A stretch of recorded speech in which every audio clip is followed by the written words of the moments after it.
Hello, it's time to face the fifth and the last boss in the current version of the game, the Pioneer difficulty.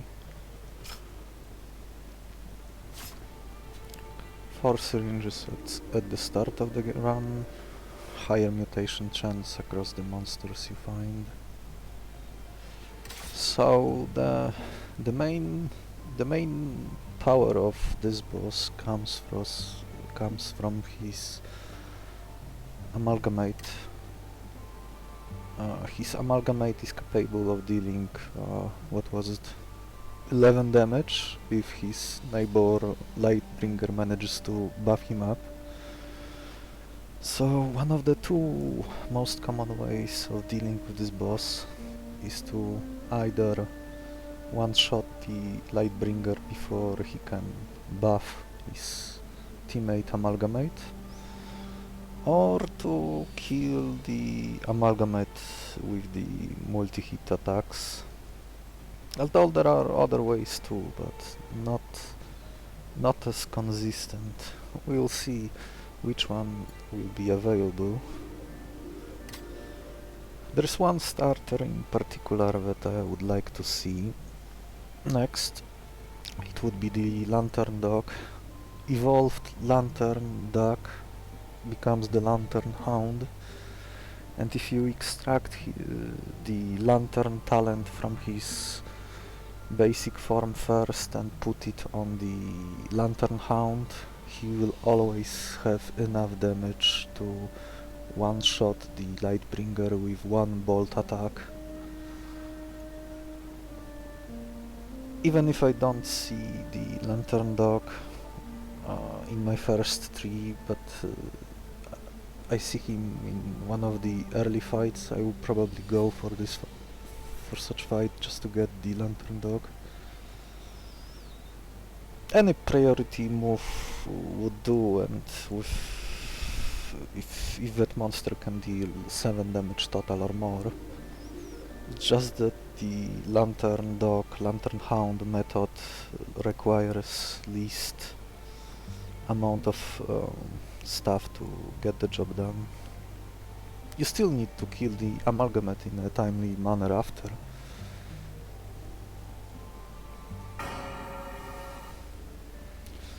Okay, so no no Lantern Dog this time.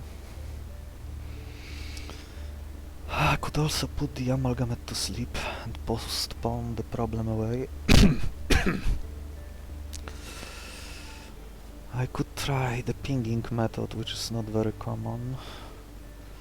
I don't remember if the boss cleans the ink stain debuff. I think he did not, but am I willing to risk it? If I put all my eggs on the shellcat and the boss ends up dispelling the ink stain buff, the run could end right there. So, and there are different versions of this type of ability that gives sluggish to the enemy. I've seen some of them not being removed by the boss, but it's hard to tell what exactly is the breakpoint for him to use his items in his own backpack. The boss always starts with several, I think it's 2 nectars, 2 milks, which can cleanse any type of debuff. He will always use them if his monsters are asleep. He also has 1 syringe with the poison cure, and he will always use it if you apply at least 2 points of poison to any of his monsters, which can be beneficial at the higher difficulties, because injecting the talents deals 1 damage to the monster, including the boss monsters as well. See, I'm not fan of Gecko for this boss. Glowtongue has a multi-hit move, which with just a bit of strength would be enough to kill the amalgamate. Maybe let's try going this way.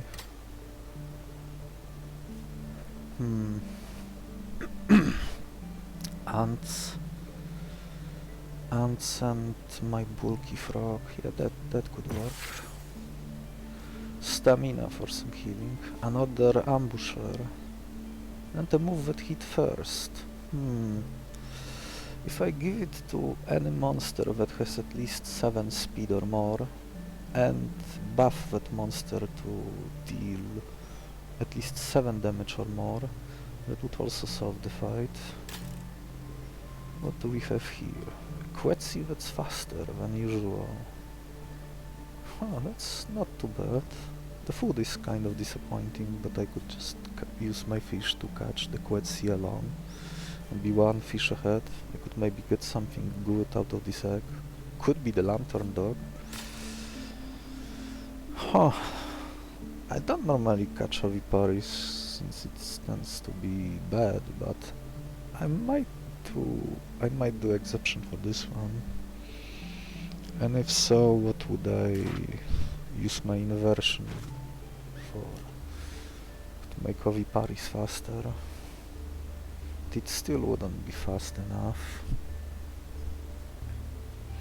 The leaf whistle item is usually useless. It's rare that you would like to retreat more than one monster. Though this might, with 2 ambushers, this might be the type of game where it would be useful, being able to deal damage from hand, and being able to do it once. So even if I were to blow the first boss turn, and let's say the enemy amalgamate would be left at 1 health, I could use my ambusher talents to finish it off. It should be very good. Not ideal, but possibly good enough to make a comeback.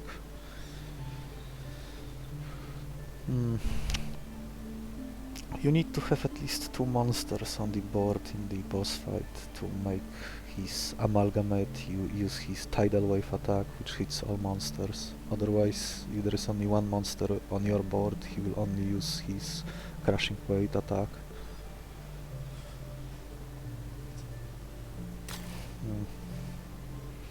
This Quetzi, his access to poison would let me catch monsters with regeneration, but I already have ambusher to do the same.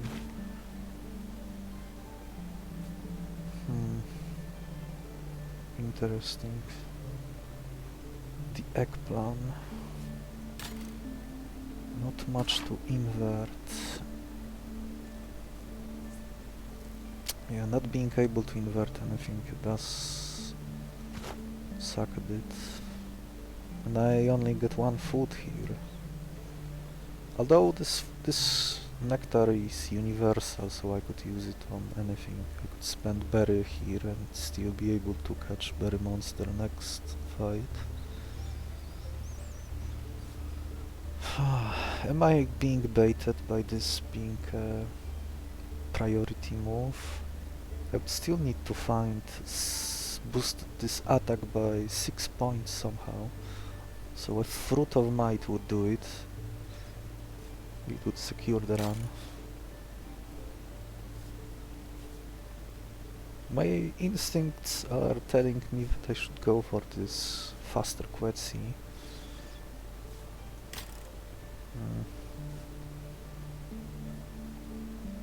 This Oviparis could be a bit of a deadweight in some situations, although the combinations of having a priority attack and ambusher could give me an unusual type of reach, something I don't see in most of my runs.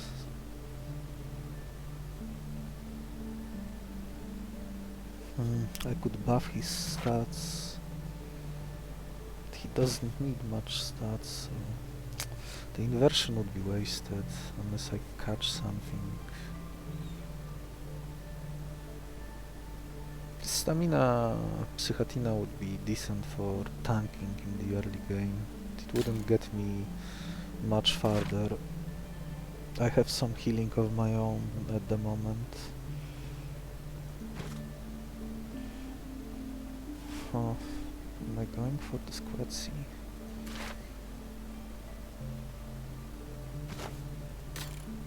One plant of might found reasonably early enough and the run is secure. Two fruits and this monster outspeeds the Lightbringer, or I could move the Aerostrike elsewhere.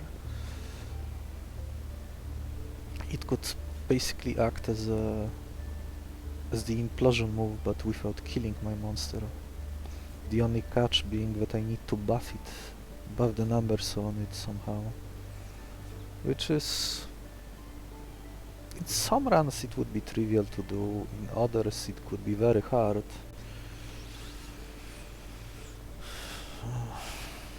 And the whistle.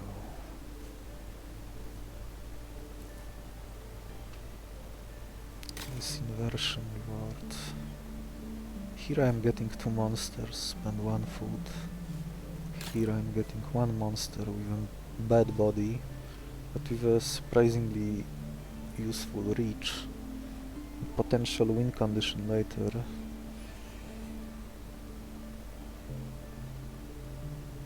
I could kill the Lightbringer and the boss crab on the first turn, and my possibly evolved Glowtongue could finish off the Amalgamate on the first turn with his Tongue Fury attack.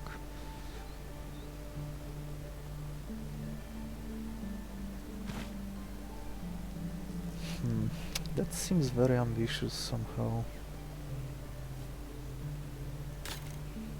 The Squid Sea alone wouldn't win either, and even his evolved form is very slow. Even with this extra speed it would still be at 5. Just not even fast enough to be faster than the boss crab, who also has 5 speed. This egg could also be Xerododo. Xerododo would be another way to act first when the Xerododo is evolved. Unless it's from the Silver Beetle, in which case I would need to extract the Warcry move first. Sometimes even the basic Intrepid talent from the unevolved Xerododo would be enough, like if I leave one slot open on my board, the Intrepid monster of mine would act first. If it has at least 7 speed to be faster than the boss Amalgamate. Oh, let's do something unusual.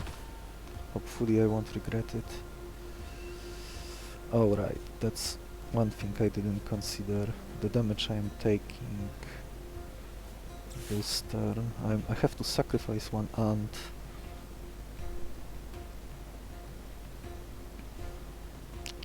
Or take 4 damage on my Glowtongue. Huh, I probably should have taken that into the account, so that's one error already. I will have only 5 monsters after this fight. Yeah, looks like I do need to sacrifice my ant.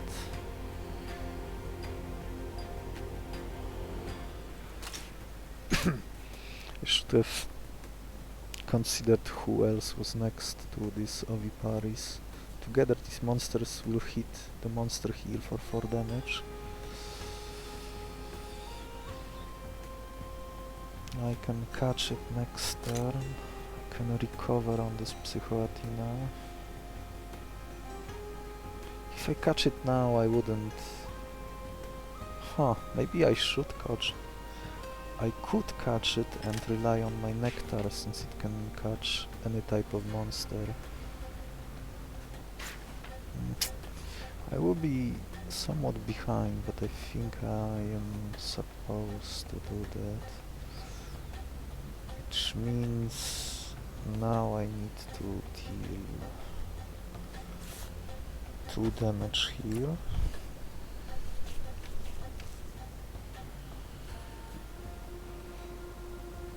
Two damage here.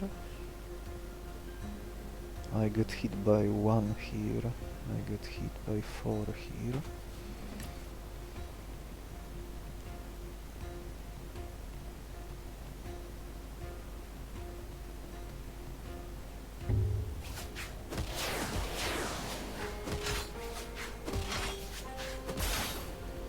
Alright, so 1 damage, and now you are mine.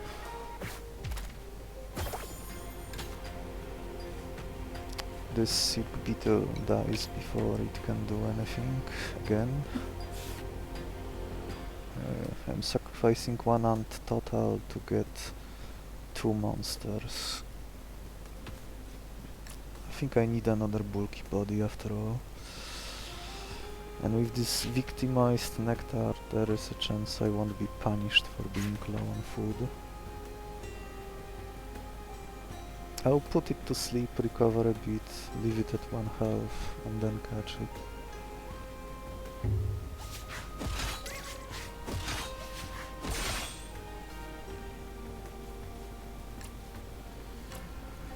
I cannot deal too much damage to it or I won't be able to heal.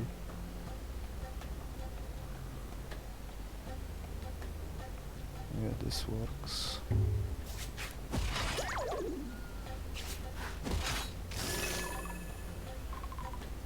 Another 1 damage hit. Healing back to full. This Psychoathena will be my early tank. Now I might consider doing some inversion. Let's see.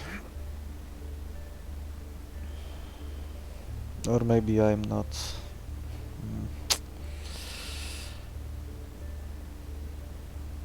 Let's see. If I switch, no, I cannot give less health to this Psychoathena. That wouldn't be beneficial. So, guess this reward is wasted.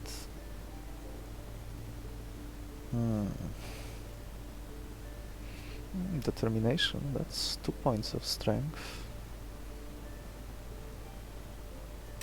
That still wouldn't be enough. Oh, excellent Hornet. Another 2 points of strength.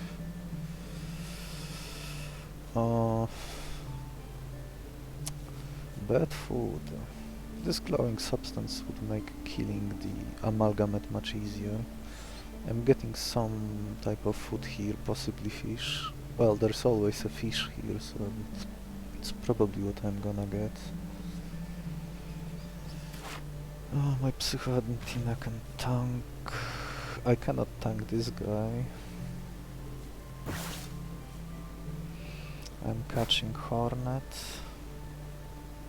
Hornet is... Oh, that's another 2 points of strength. Yes, we are almost there.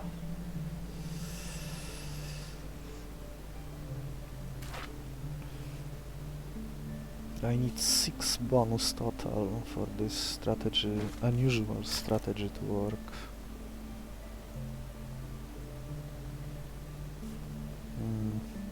The water variant that can hit for 5 damage all the slower monsters.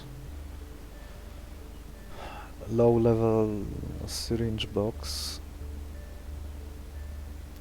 This reward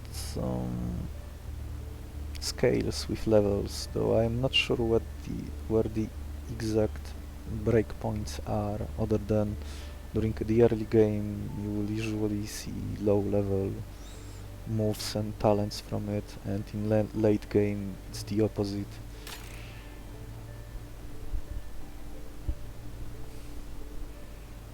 This Vile Spore could technically stall, but the body is very bad for it, so I would have to move it elsewhere. But using my syringe for it, I don't know. Here I get 2 points of flexible strength that I can use one time once this Hornet dies in combat.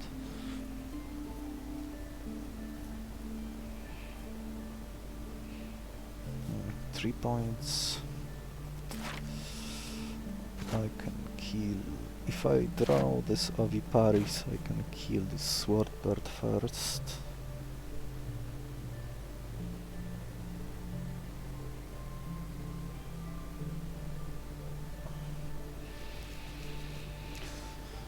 And the glowing substance. I think the boss also doesn't... If you were to just play this single glowing substance, the boss shouldn't cleanse it yet. I've tried double snowball multiple times, which is 2 negative speed on his monsters, or 4 on his Cogniville, and he never cleansed those alone. So I don't think he cleanses one glowing substance either. If the amount of debuffs was higher, there seems to be an increased priority for him to use that glowing that milk item. Catching this Swordbird. If I were to catch this Swordbird, I could give it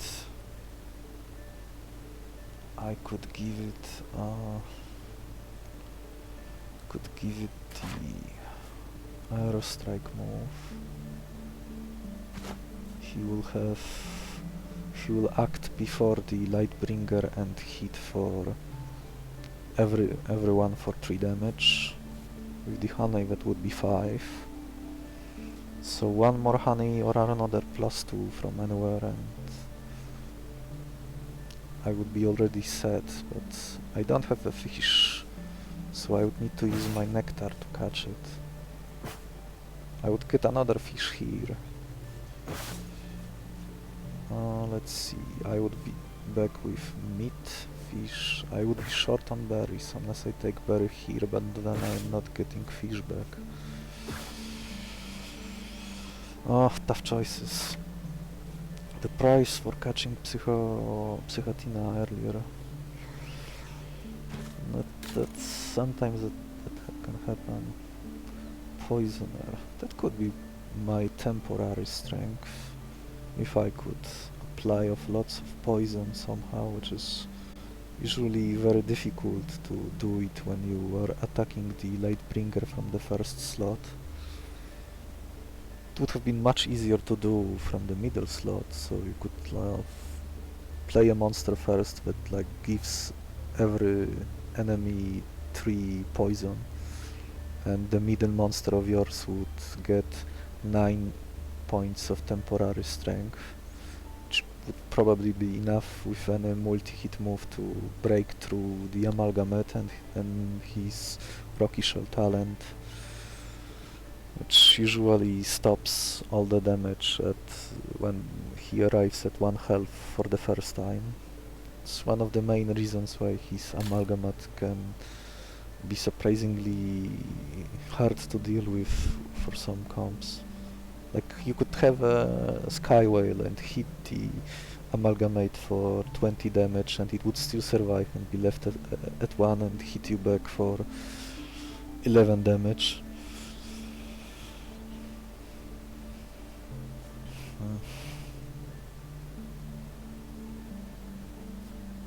Interesting.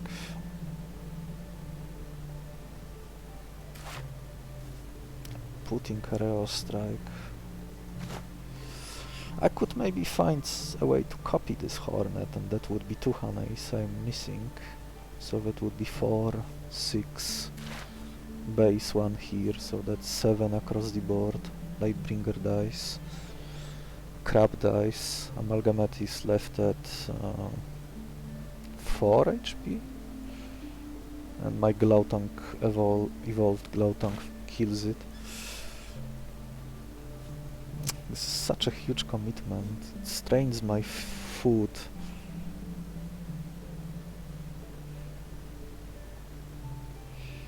The only berry monsters I would like to catch next would be either Patchy or better Theopoda than this one. The infection variant is very weak. I mean, it's weak when compared to the other one that has flu and which poisons.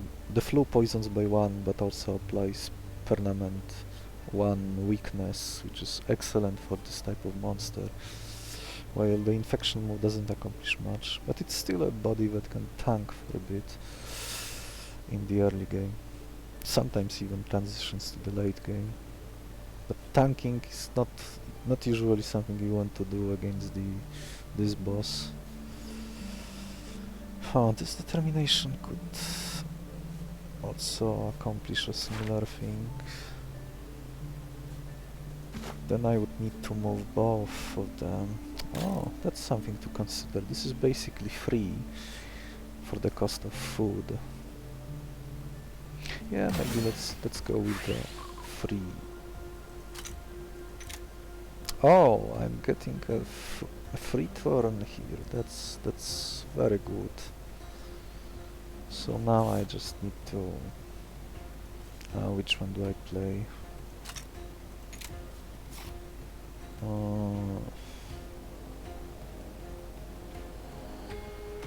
1 damage here.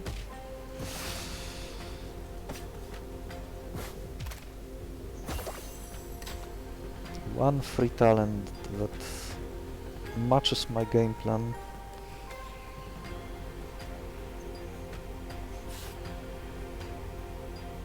I can put this Spore Plant to sleep, otherwise he could one-shot my Ants in the future turns.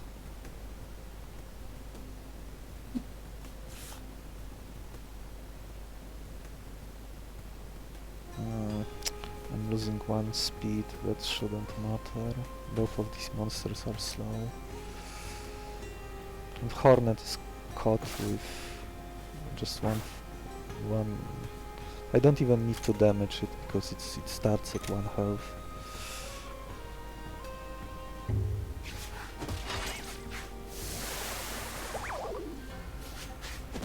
Oh right, I should have. I forgot that he would go to sleep anyway, so using Trunk Bite on it was pointless.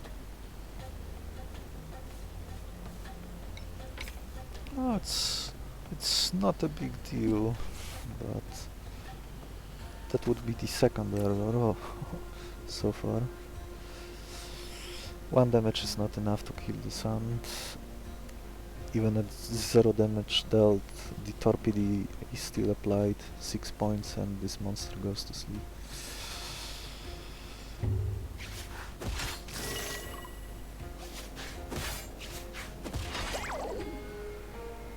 Okay, now I can finish this Spore Plant.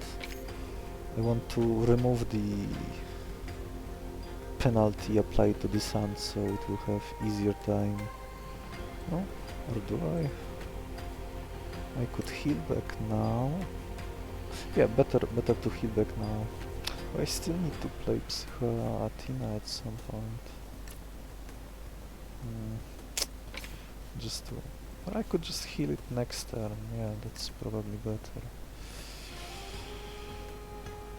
Okay, Spore Plant dies. For the Sleep Sucker talent to work, the opposing monster needs to receive any damage.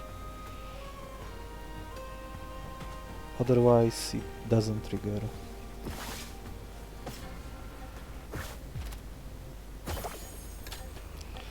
I can put him back to sleep, just to preserve more health.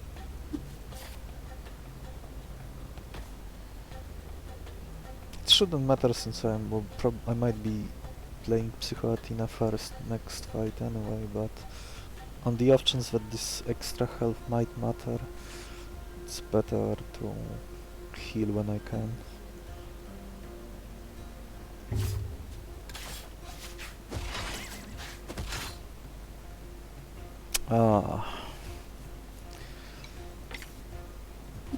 Now I'm forced to retreat, since this Chichuya switched to his priority attack, and it would have been enough to finish my aunt at 1 health. But I will still be left at full health in just a second.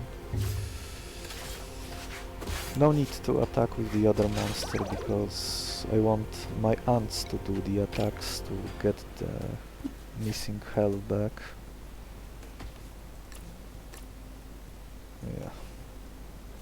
2 hits for 1 each.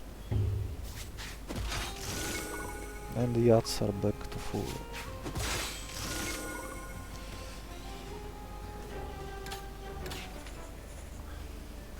Let's see. I really don't like my food situation right now. I hope I can get double food now. Well, I guess this run has... Oh no.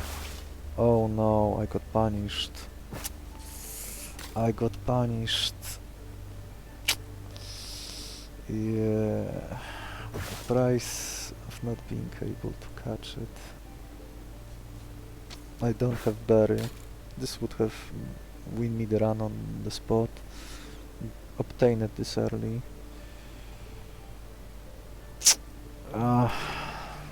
Shame. Oh, that's another point of strength, but I would need to move it to a monster that will occupy the center slot in the boss fight, so that's not ideal. 10 damage move that I could trigger if I wanted to, and an extra syringe which I could also use to disarm the boss a little bit. His Cogni will remove all the armor.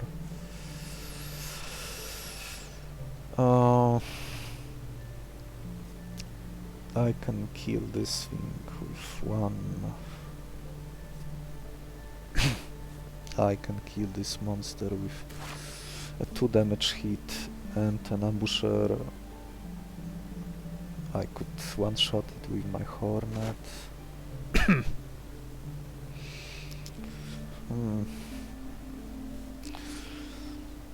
This guy would deal damage. The food is bad again. Oh, such a... I think the prime meat was somewhat... It wouldn't guarantee catching it, but it would give me a decent chance. I don't know.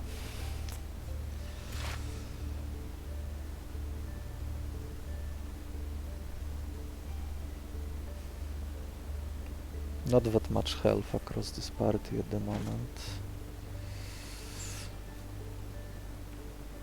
Being punished for not having big variety of food. I could fetch a fish monster here.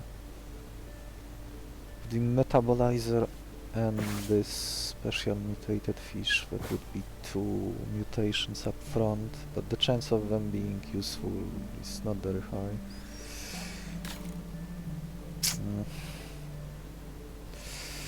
Getting another bad food, unless I don't catch anything. But even then I wouldn't have the berry for the next fight.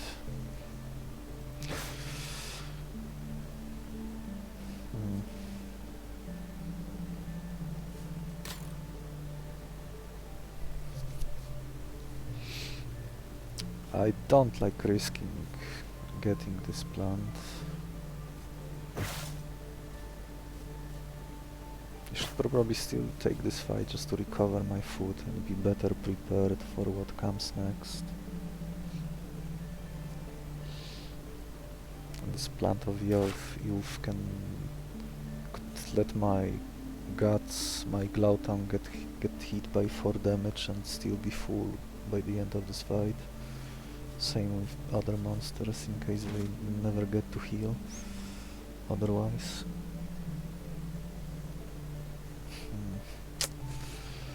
Just a little sketchy.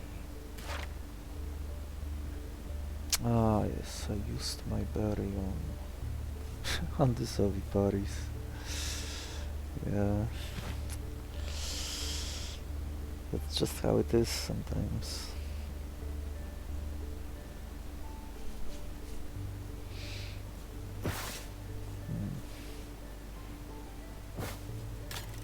I went with the greedy route and picked 2 fights in a row that had less varied food, and now I'm paying price for it.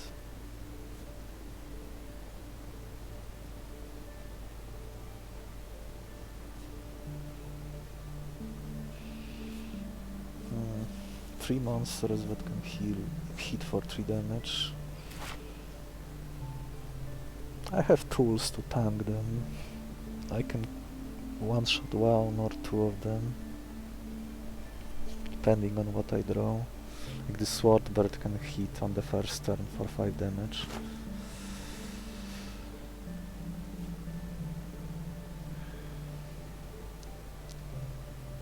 I don't remember if Plant of Might had meat as his secondary food it liked.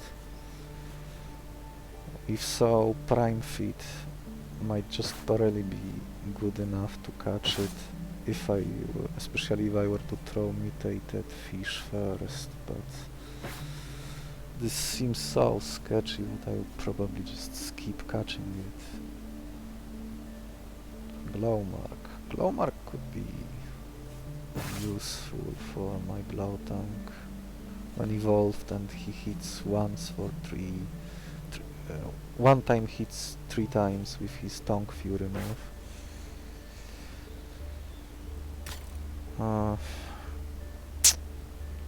This would have been so much better fight if any of the fights I'd taken earlier had double food.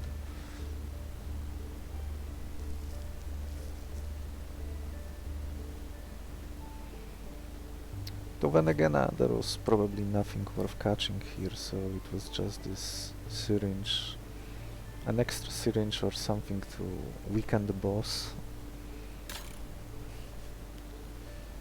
Not catching anything here. Well, I guess that's what I'll go with.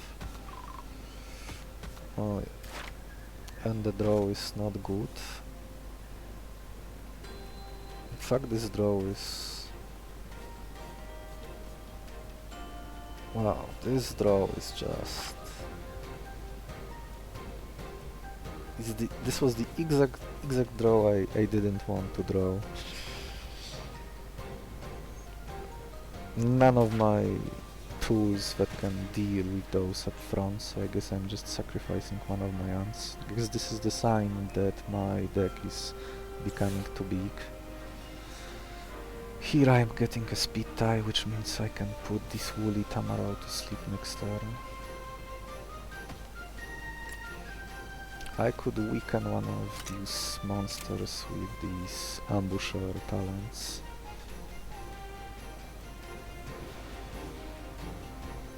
Oh, I actually don't need as much strength since I have the glowing substance. So 5 damage total. Yeah, I think I am already set to be in a great spot for the boss. So now I just need to solidify my position with better stats, better moves, better rewards. I guess I'm just playing.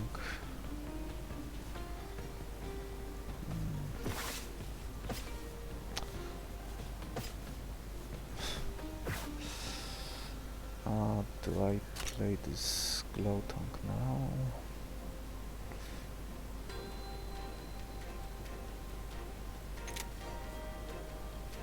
Let's see. This can hit for 5. Those 2 can tank. I guess I can weaken you a bit. No need to overcommit to this board, which is not very favorable to me. Okay. Yeah, this works. This works perfectly. This guy will go to sleep and he will not get his attacking. Psychoantina can install this Plant of Might. I might need him in my hand later, so there is no point cycling it. When I redraw my Glowtongue, it will probably do the same job as my Oviparys in my hand, but having this guy in my hand gives me a reach of 2, which I can use at any time. It fits. Here, luckily, he's using his 2 damage move, but since he was his top move, he was more likely to use it anyway, so this ant can take it. Even with the 2 negative speed, my ant is still faster.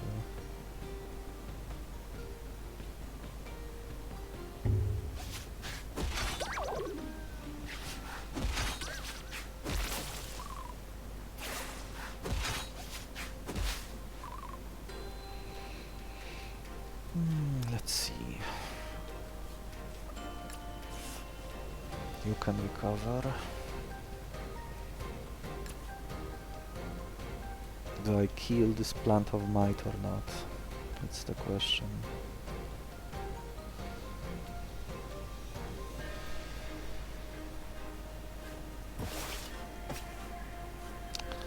So I think at 1 health it's like 75%. But if it fails, I would be in a very bad spot. Food-wise, I wouldn't have meat anymore. So I guess I will go without Plant of Might. Which means I am killing it instead. And hopefully I will have enough time.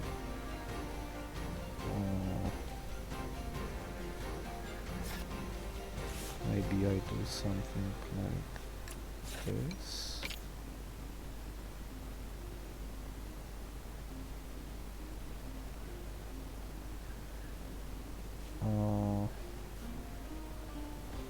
Next turn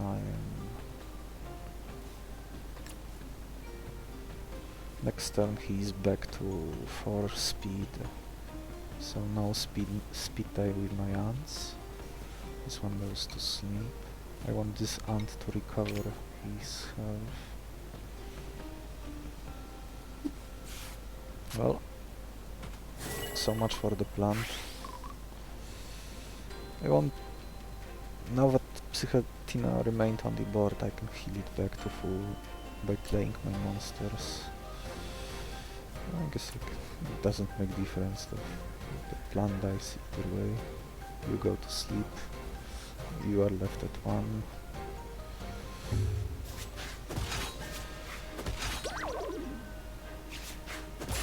Oh, not catching anything here does feel a bit weird. Maybe I do catch some fish. Pheromones. I mean, it's spending 1 fish and getting 2 random mutations, which may or may not be okay.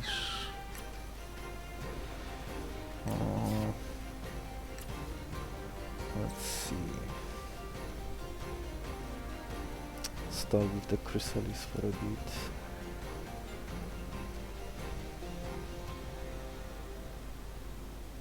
And heals back to full here. Hornet. It's such a bad Namomorphid. I don't know, I don't like the idea of catching it. Chrysalis to protect myself with 5 points. When your 1 health monster is better at tanking than those that start with 5 health. That's funny, but this Silver Hornet variant that starts with the Chrysalis move is very rare. Like, I don't know, about 1/6 of the time, maybe less. That's how often it shows up. Okay, this Woolly Tamaro dies. 1 health left here, and I am tanking this attack for a bit.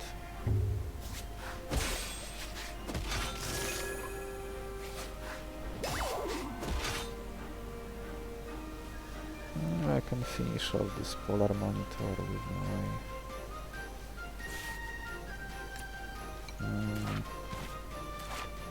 Oh, I have Psycho Ultima to heal, okay.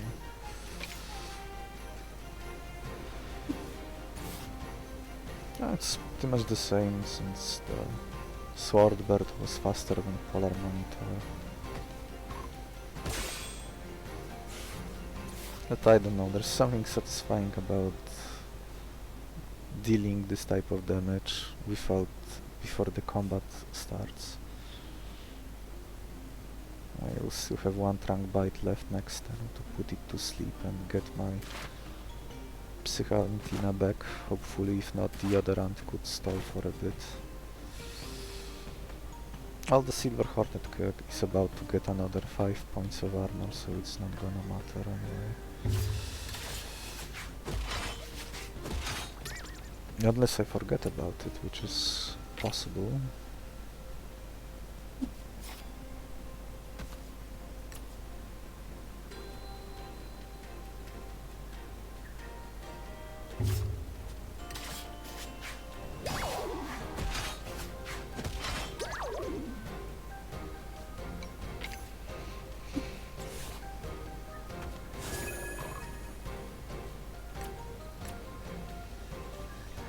One more turn.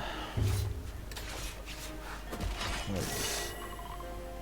I just realized that this stalling was pointless since this event heals me back to full anyway.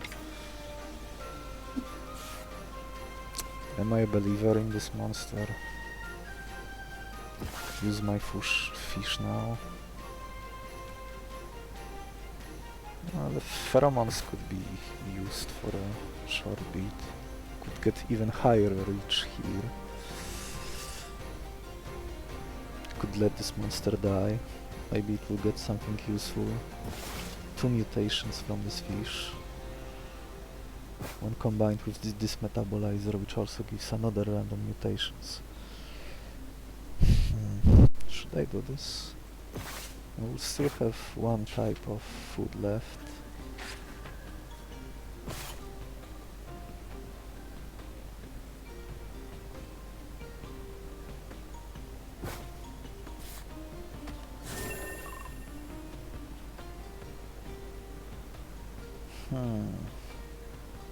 Getting an extra reach would make some of the next fights easier too. This thing could become 4 damage, this bite could become 3 damage, this could become hit all for 2.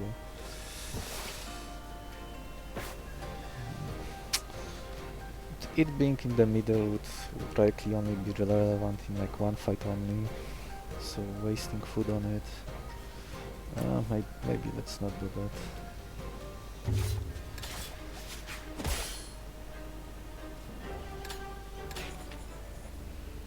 Yeah, nothing to heal. Oh, those events are just not doing it this time. Oh, another 2 items. Oh, let's see, the vampiric variant of the Tripole Gnat.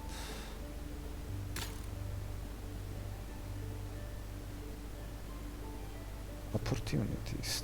That could be even more damage. There's also Bleeding and Honey. You can kill the Lightbringer with 6 bleeds if you keep it long enough. The blood item, when used on a monster who doesn't like meat, deals 1 damage to it instead, including the enemies. So the Lightbringer likes berries, and he has 6 health points only.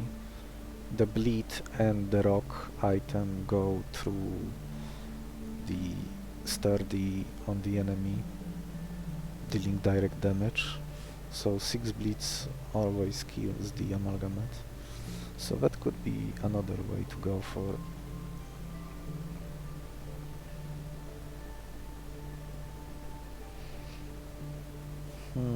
What else would I catch here? I'm not getting meat back, so catching this flesh bone means I don't have meat for the next fight. I could get the Subzeros for tanking.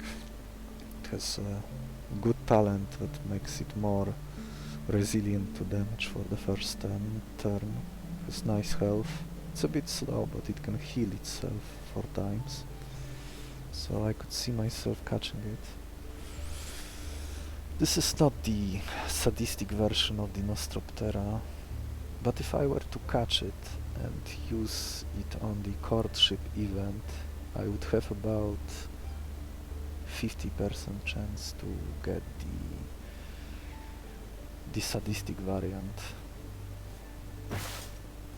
And the sadistic variant is very easy to break for enough damage to trivialize the boss.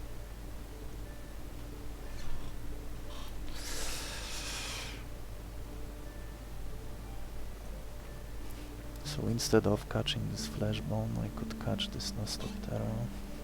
I do have the tools to farm this bleed if I were to move it elsewhere or to move my stamina on the flesh bone, so I could have as much blood as I want from each fight. I could possibly get 5 bleed from most of the upcoming fights, especially with the Subzeros. Though I don't have any solid weakness. I could courtship this fleshbone and hope to get the variant that starts with the Devour move. And the Devour move kills something, the user gets permanent health increase. I could give it to my Swordbird and get it endgame health stats. Right now I am almost certain I will be moving Aerostrike to this Swordbird. Hot-blooded, honey from here, honey from when this Silver Hornet dies, and the boss fight is finished. The Amalgamate, the Lightbringer and the Crab die on the first turn before they can do anything. The Amalgamate is left at 4 health. Yeah. I wouldn't mind having more health on this Swordbird on the off chance that it dies otherwise due to my error or something like that. This item gathering could also be honey. This scavenger could also be honey. I probably don't need this vampirism. It would be nice if I were like doing boss rush. This suction cup could let me weaken one enemy and leave him alive long enough to stall the fight and achieve whatever goal I would be after.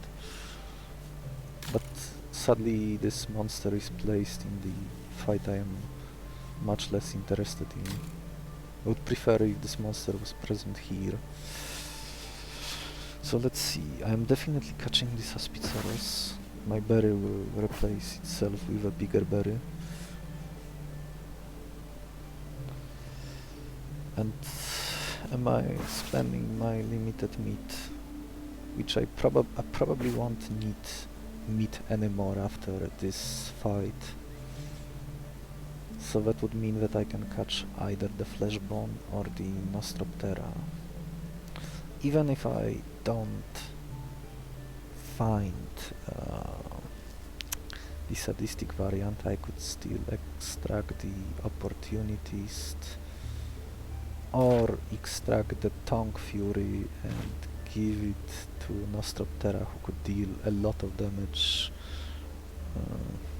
One time hitting for like, what is it, 6 plus 9, 15 damage. Oh, the boss has 1 armor, so that would be 3 point less. This Nostroptera could with the Tongue Fury move, which you are not seeing yet, but you will probably see it soon. Or any other multi-hit move would easily kill the Amalgamate. So yeah, I don't going with the Fleshbone. If I were to catch the Fleshbone instead, I would basically only be hoping to get the Devour variant, which is not that common. Like, if I were to estimate, he seems to appear about, I don't know, 1/4 of the time. So I am not sure if I am willing to gamble this courtship event. This 2 points of health might be enough to win the run.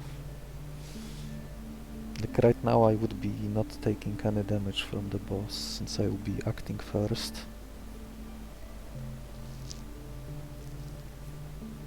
Yeah, being able to act first on a fast monster can be so useful. Would I catch this Pillar Maul? I have no room left on the board.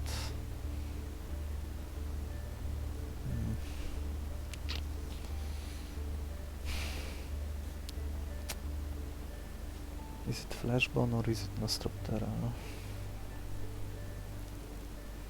The Nostroptera has a stalling move, so that's something to consider. Yeah, I think I will go with the Nostroptera plan. I don't want to deal with the bleeds.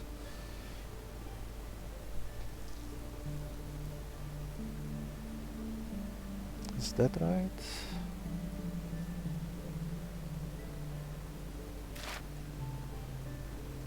This would be my tank, this potential damage output. This Pillar Maul is third in the line, so he wouldn't be able to buff his teammate anytime soon. So this guy is basically free. Those two could kill my ants. This Tubaber could also kill my ant once the poison triggers at the end of the turn.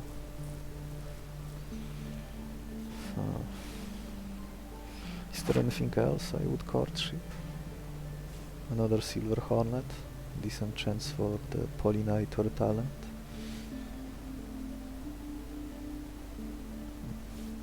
Probably around 50%, but I'm not sure.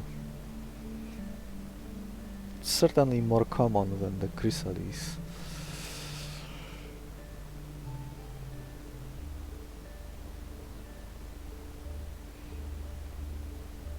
No point in getting these.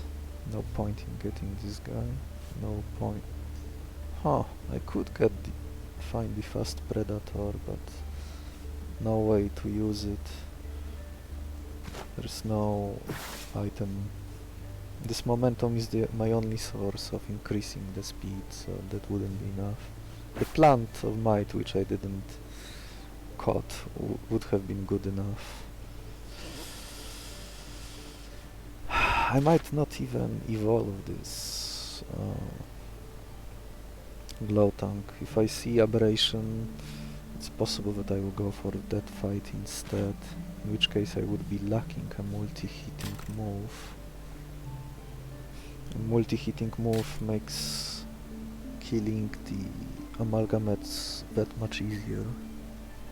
Pretty much guarantee with enough strength. Some of my strength is already going to this Swordbird. 2 honeys, but anything else I would find, including these opportunities. Yeah, these opportunities could be a nice safety net. And it works well with my multi-hit move. And this, yeah, I think I will go this route. Okay. Oh yeah, now I'm getting a free turn here, which is very nice. I can stall for a bit with this Silver Hornet.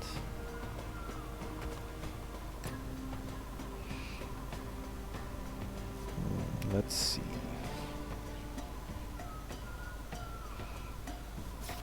This Swordbird will finish this Flash Bomb next turn. And then the 2-Babber would drop. I cannot kill it in one turn no matter what with the stuff I have, so I'll probably end up sacrificing one of my ants. Or use my Silver Hornet to stall. Now that I'm getting a free turn here, I will take advantage of it. This ambusher removed the defensive from the pillar mole.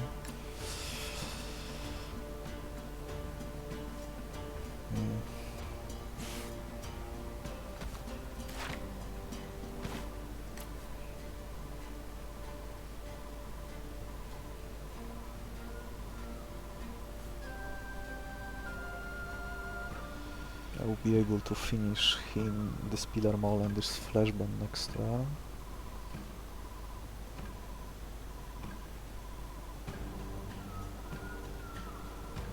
Hornet will tank, Psychatina will tank.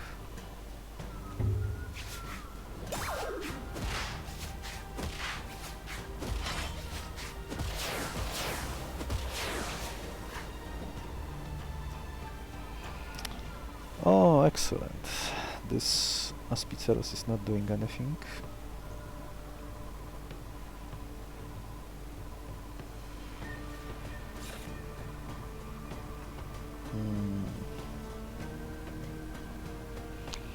Next turn, what I'm doing next turn?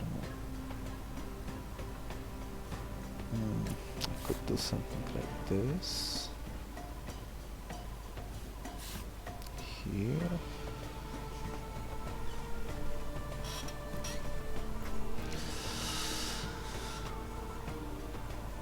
Ant could finish this flash bomb.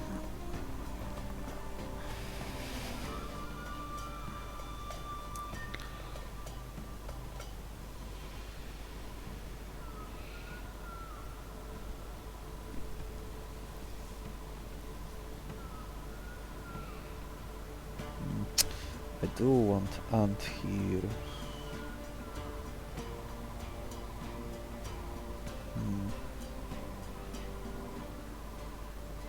I could put it to sleep next turn if I hit it now.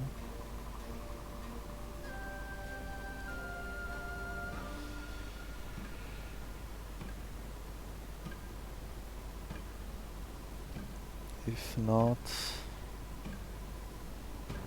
then what?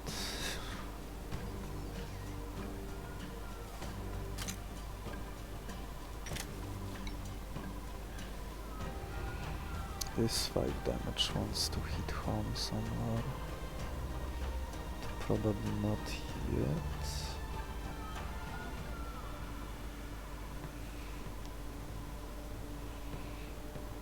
Could use it to finish off this 2-Babber. It needs to get down to 3 first, so that's not ideal either.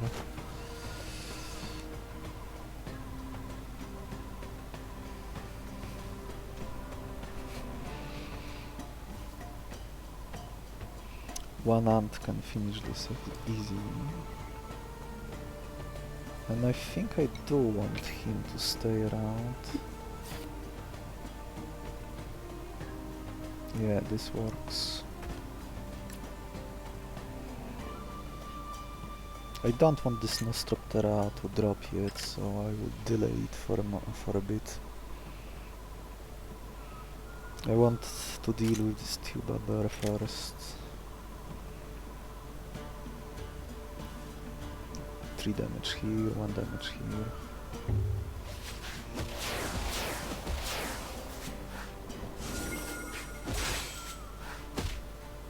Chrysalis again.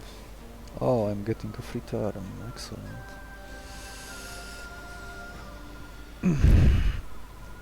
Maybe you are tanking.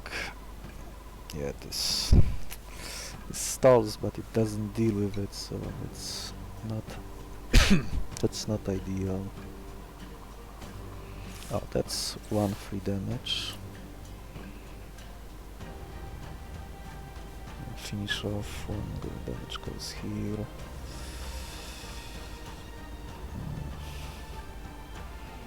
Well, those two are basically the same at the moment. They can deal the same damage, but this guy can only select one type of move.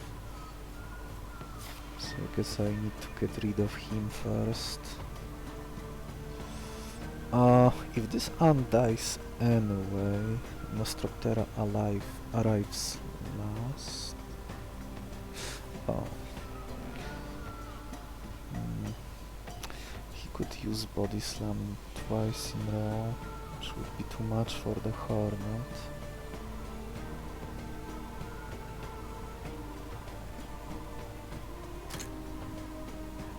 Any debuff on me? No, so this will be a plain 3 damage hit.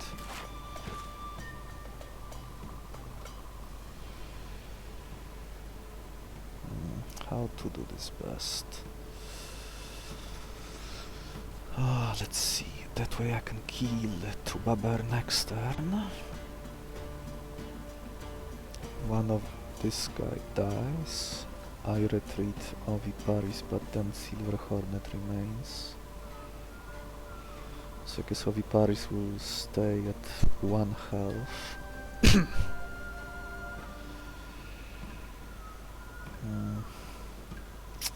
The stick height is just... oh.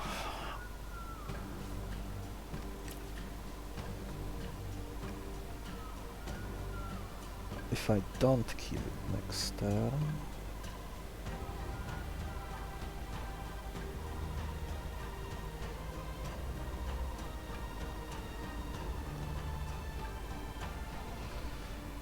how about...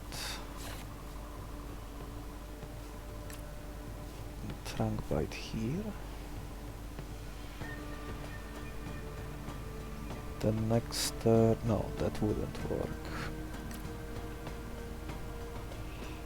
I could load some Chrysalis for the next turn. I might get a free turn if he uses Growl, I might get a free turn if he uses Shell Regrowth.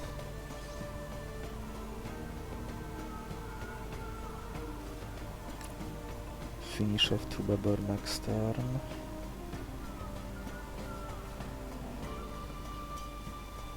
Yeah, this works.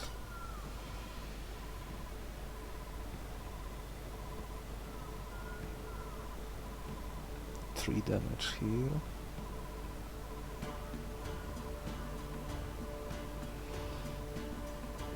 How about this?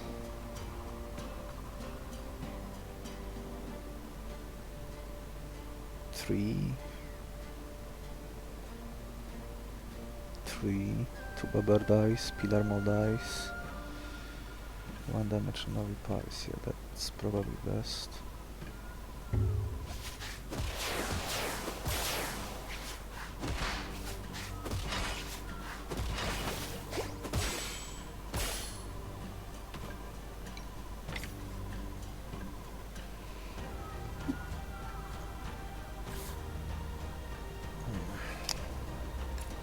Chrysalis.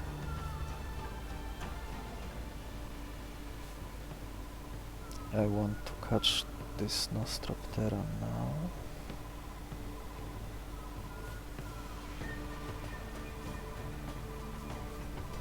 So that means Guts is gonna take...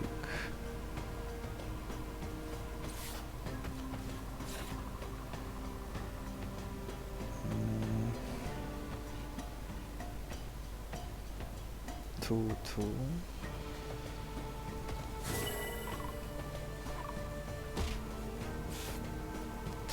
2. Chrysalis. Meat goes here.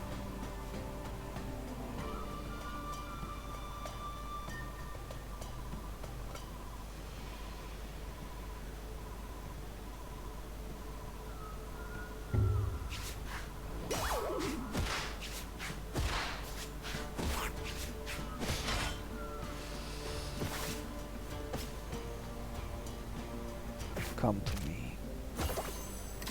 Oh, free turn, that's very sweet of you.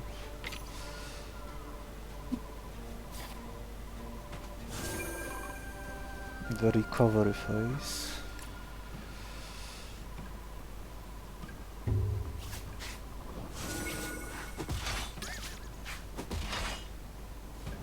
Maybe this Chrysalis will be relevant. 1 and 2 for 3 damage total. Oh.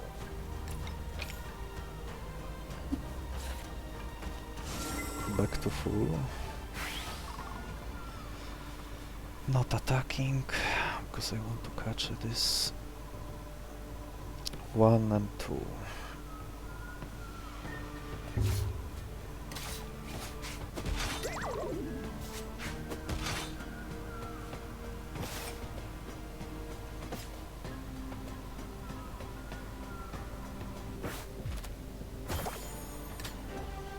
Okay, transitioning to the mid game. Am I lucky today or am I not? 50% chance. Ah, missed. Okay, there is my aberration. Oh, ho, ho, ho, ho. There is my health, my safety net. Although this shadow moth looks very terrifying. Smoke bomb could deal with the boss. I don't have meat. Oh, I don't have meat either here. Do I have oh, I have ambusher for dispatching. Oh, silver. Ooh, ooh. Oh wow. Sadistic. Plant of Might is back. Silver Beetle for the guaranteed multi-hit move I was missing.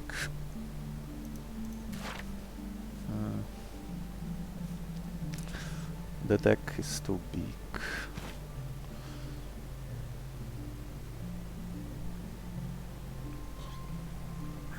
Now I can catch this and still get 2 fruits. There is my sadistic Nostroptera. So yeah, the boss is... Unless I fail to catch this tool, the boss is dead on the first turn. At least his first 3 monsters out of 5 he has. Okay, I probably need to let my Silver Hornet die.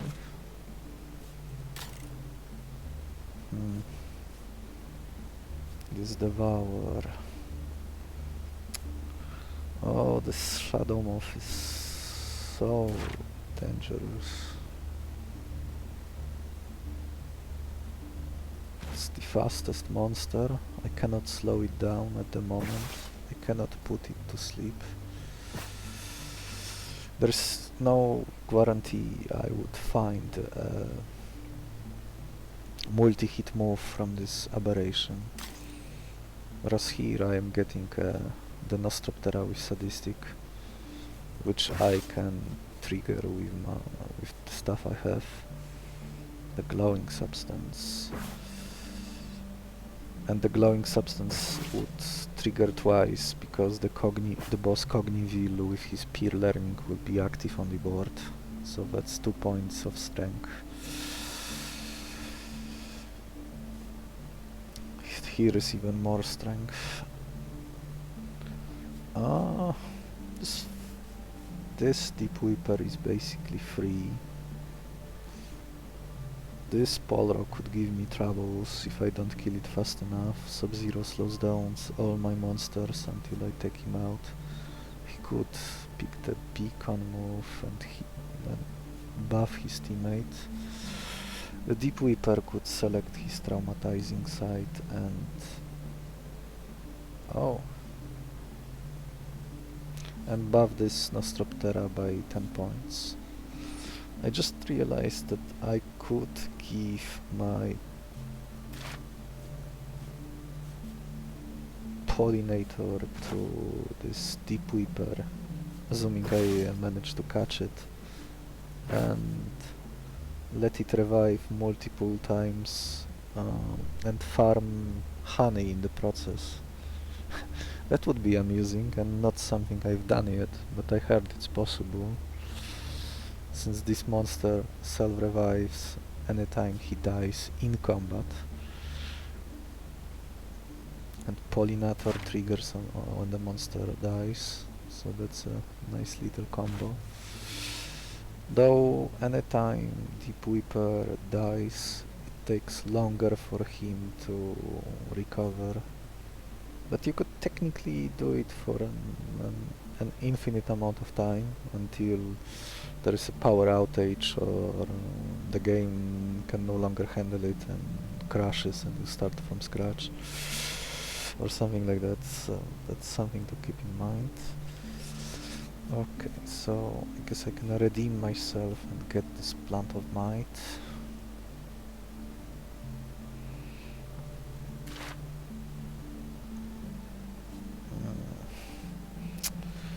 Nine monsters. Am I supposed to extract this Aerostrike now to improve my height? I guess I am.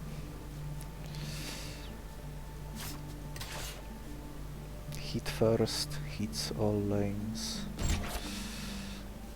Goodbye. I could heal my Glowtongue and see what the mutation is. I haven't... wait. Oh, I have no meat to catch this Nostroptera, right, I forgot. I guess the strength from this Plant of Might will do. I have still 2 turns left to get 2 fruits. I could find a monster that can copy moves of other monsters in the next fight, and that would give me more fruits.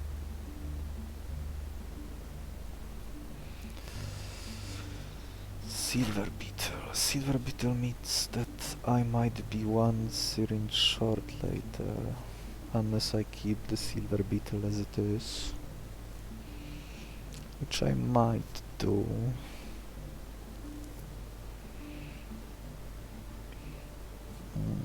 I'll probably extract 1 opportunist and give it to my Glowtongue. Oh, I could wait before giving... If I decide to give this mutated fish as a healing and a random mutation to my Glowtongue, I could wait before it evolves first to the Arachnotongue and then use the fish, which hopefully, if it works similar to the evolution move, which supposedly takes into the account what the current moves, maybe even the danger level itself of the monster is, and based on what the monster has, the new talent or move that you receive is usually matches or is within 1 level range of the monster who was carrying the evolution move. So Namorphite is a 2-star monster, which means that when you use the evolution move, you usually find either moves and talents from the same tier as the Namorphite, or moves from level 1 monsters, or moves from level 3 monsters. But usually it's the middle one which appears most often. Some mutations are hard to know what their exact tier is, because something like the Eerie Screech is a random mutation only, and it can show up at seemingly any time.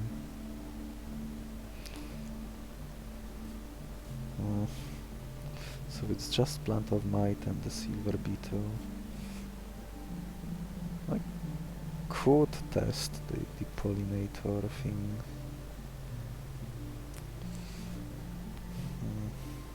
I think I will have enough strength. 3 multi-hits from this fellow. I might take this Subzero just to have something that always works with the opportunities. I have 3 syringes left, so that's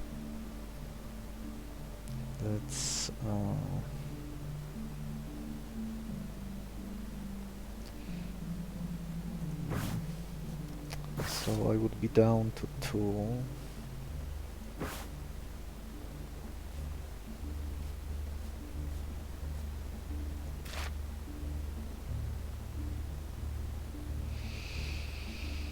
Am I farming something from the evolved form? The double hit move is not that reliable. Will I struggle with damage on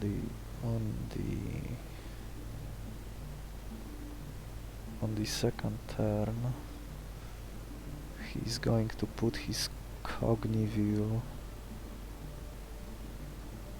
in the top left spot.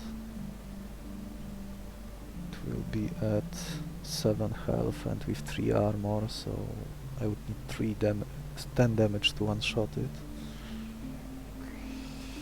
Guess at the time I will put my Swordbird last on the second turn. And hit with the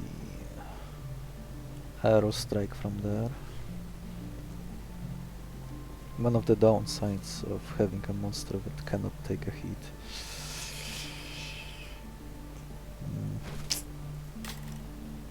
What else I could do?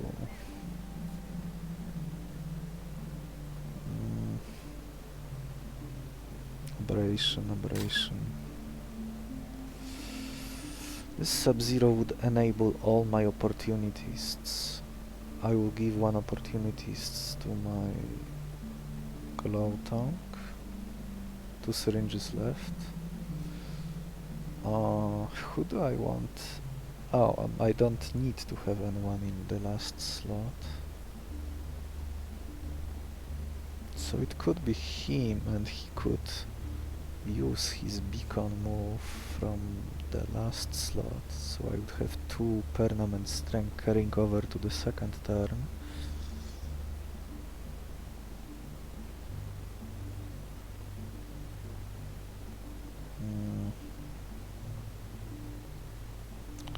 He probably won't cleanse the single glowing substance, so I would have a double hit move on the second turn.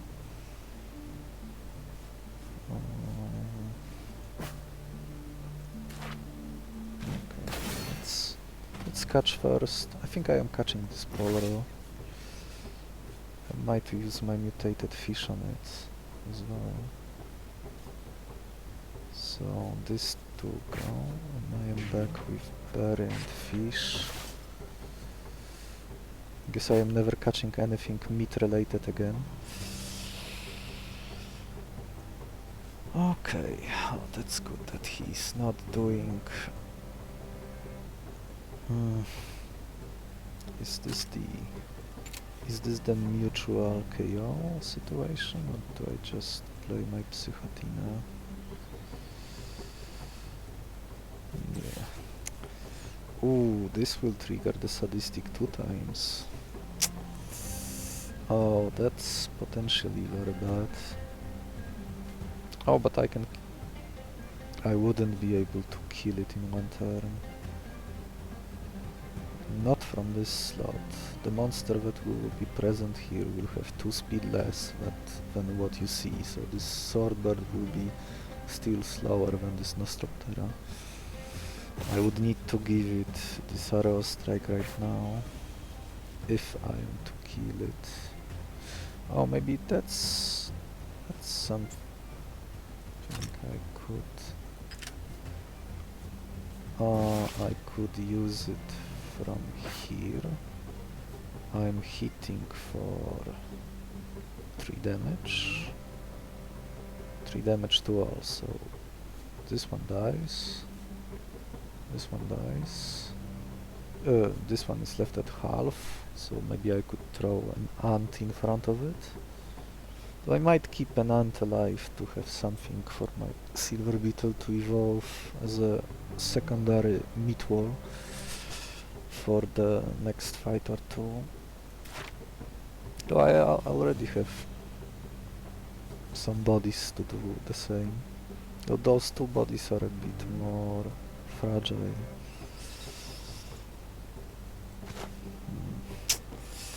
Oh, Polro as usual being irritating.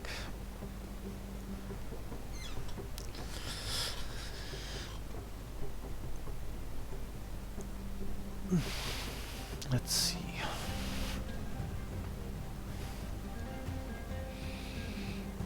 I could catch the Deep Reaper now. Oh no, I only have room for either the Weeper or the plant, so I think I will go with the plant plan.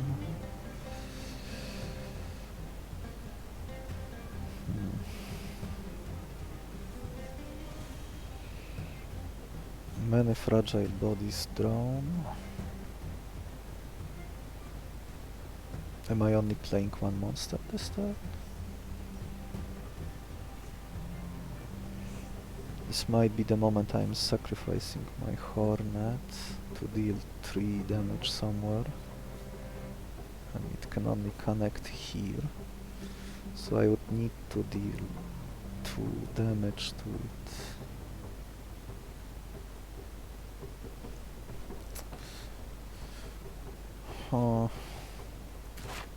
One Nostroptera is likely to show up next and they might kill each other if I damage it a little now. Silver Beetle, right? Yes, Silver Beetle. I cannot... I don't want to use my items. I want to hit it. Oh, I could use my whistle. No, the whistle itself won't do much. Psychotina can deal with Deep Weeper.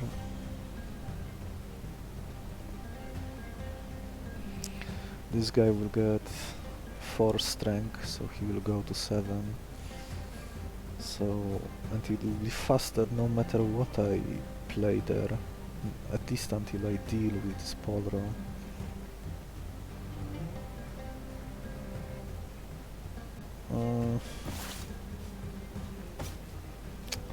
No, that would be unlikely to work. I could leave it down to 1 health, giving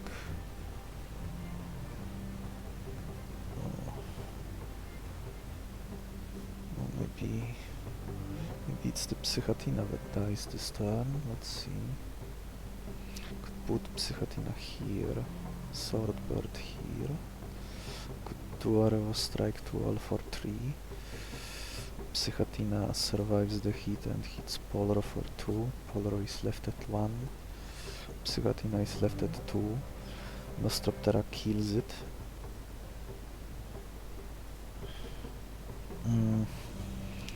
Nostroptera is left at 2 health. I catch Polro. Next turn I am faster. Silver Hornet can kill Nostroptera. Oh, it does feel a little sketchy to play my Triumph card now. If I inject the Aerostrike at the same turn on it now, I will be stuck to that game plan.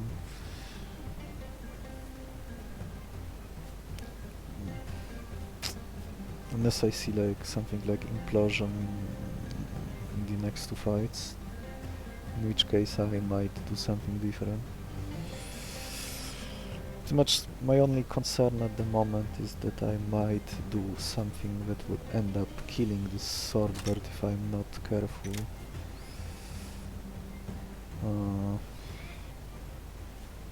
1 damage from the syringe. 3. I won't need this Psychatina anymore. Stamina talent could be useful. Also like this Subzeros to get back to full. I can stall at this Decktamer.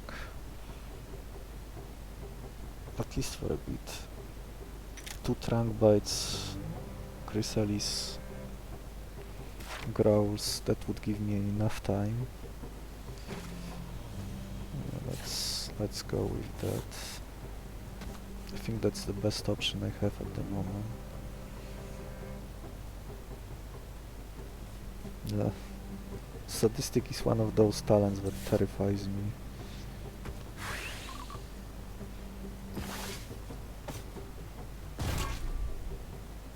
Hits first, hit all lanes for 3. Am I pinging this Nostroptera? It won't matter, right? 3, 2. This guy left at... This guy dies first. This guy is left at 1. This guy is left at 2. With the Glowtongue he would be left at 1, but it wouldn't matter, since I don't have another ambusher anymore.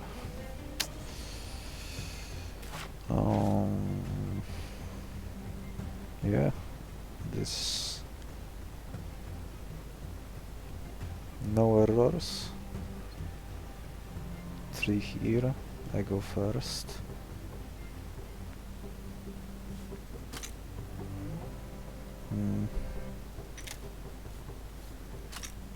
No surprise damage here.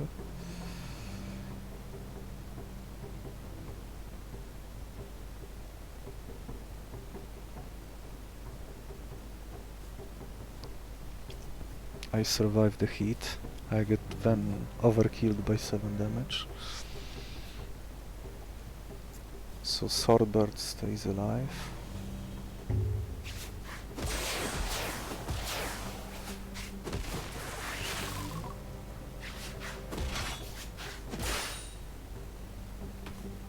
This looks so spooky. Okay, let's see what you get. Is there anything that can kill me if he rolls something immediately? I'm not sure, but I am retreating this Swordbird either way.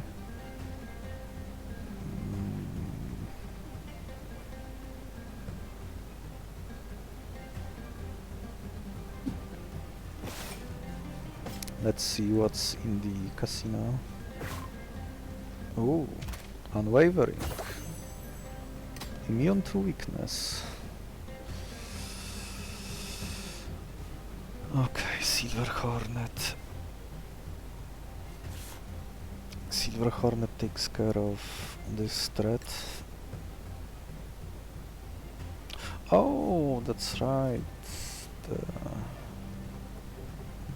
Oh yeah, because the Snowplow had no targets, so it only got buffed by 2 instead.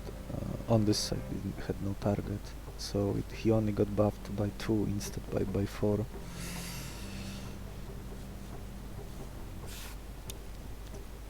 The Decktamer will go to sleep.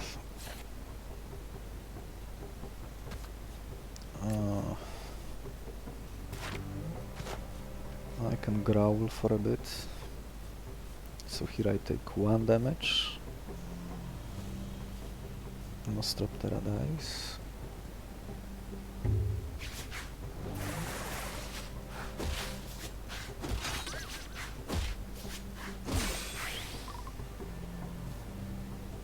Oh, perfect. Oh, but I can also stall with you.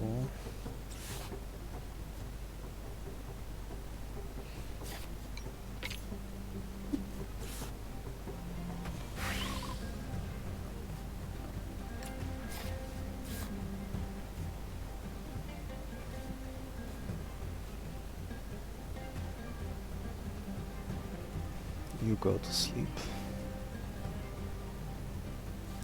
I caught Polar in a second. I have 2 sturdy for this turn only, so this attack is 0 damage.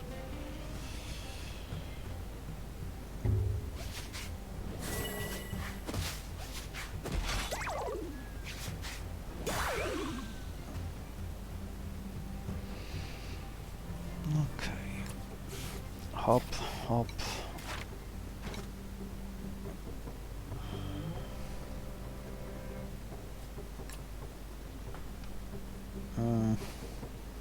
I can finish off this duck next turn. Or could do something like this and take it out of the board immediately and start putting the Plant of Might to sleep. Yeah, this works.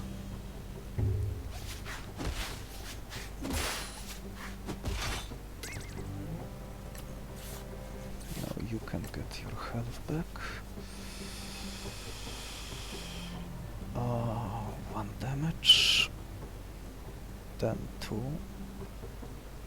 So that's 3.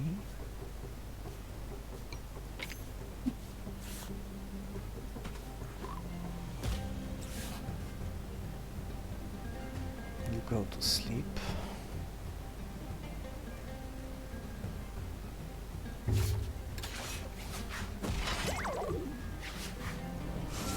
Spitzero's back to full. And back to full.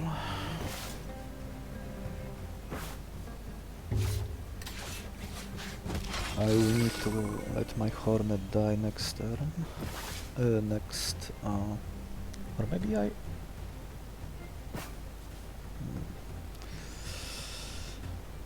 Would I be willing to copy it to get another honey? Probably not, so let's get it killed now. Keeping it alive is starting to make things awkward. Especially now that Silver Beetle is about to join a Polro and this plant. I want honey straight away.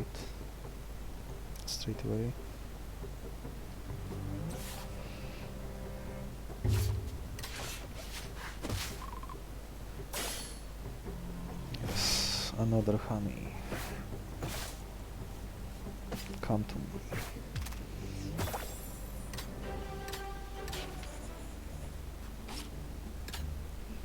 We are almost ready. Oh, feast event. Oh, I have no prime food. Oh, Psychic Blast. Top. That's one of the it's one of the better moves overall. It's one of the better priority attacks. Not so much for the Aerostrike plan, I guess. Might still be... Oh, there is my clone, and there is my hyper simulation, so I can still farm a lot of fruits. And I have berry. So I'm getting 1 fruit this fight, and next fight I could get 3, 4. A lot. Not sure the exact amount, but it would be a lot. 9 monsters. 9 monsters is too much.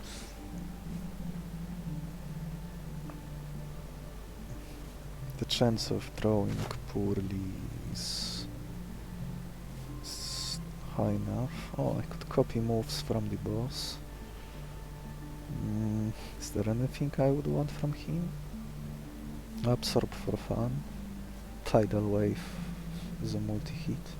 I could copy my Tongue Fury, which you are about to see in a second. Oh, this group is very stacked. Feast, Psychic Blast and 2 honeys are enough to kill the Lightbringer when used by a monster with 7 speed or higher.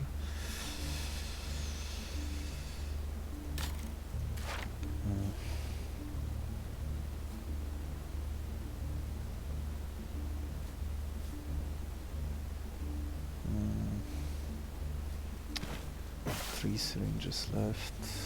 What would I do with them? Power up my... Get another Glowtongue?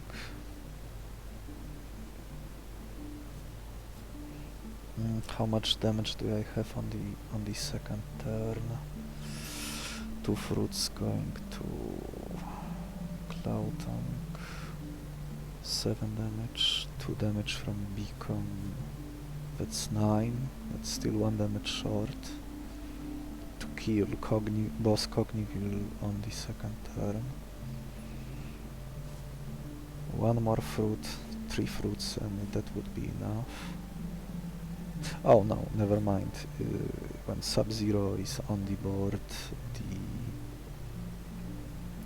the opportunist would be active, so that's extra 3 points of damage.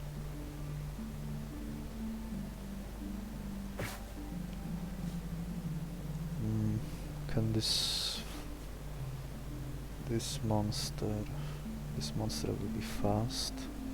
Not as fast as my Swordbird. What would I clone? Plant of Might, Neuromorphos. If I take Neuromorphos,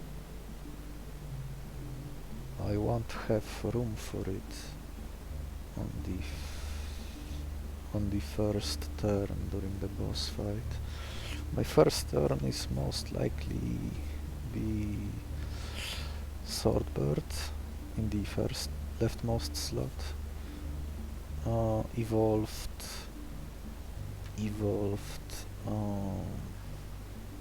Glowtongue on the second, in the middle row, and Polro in the last row.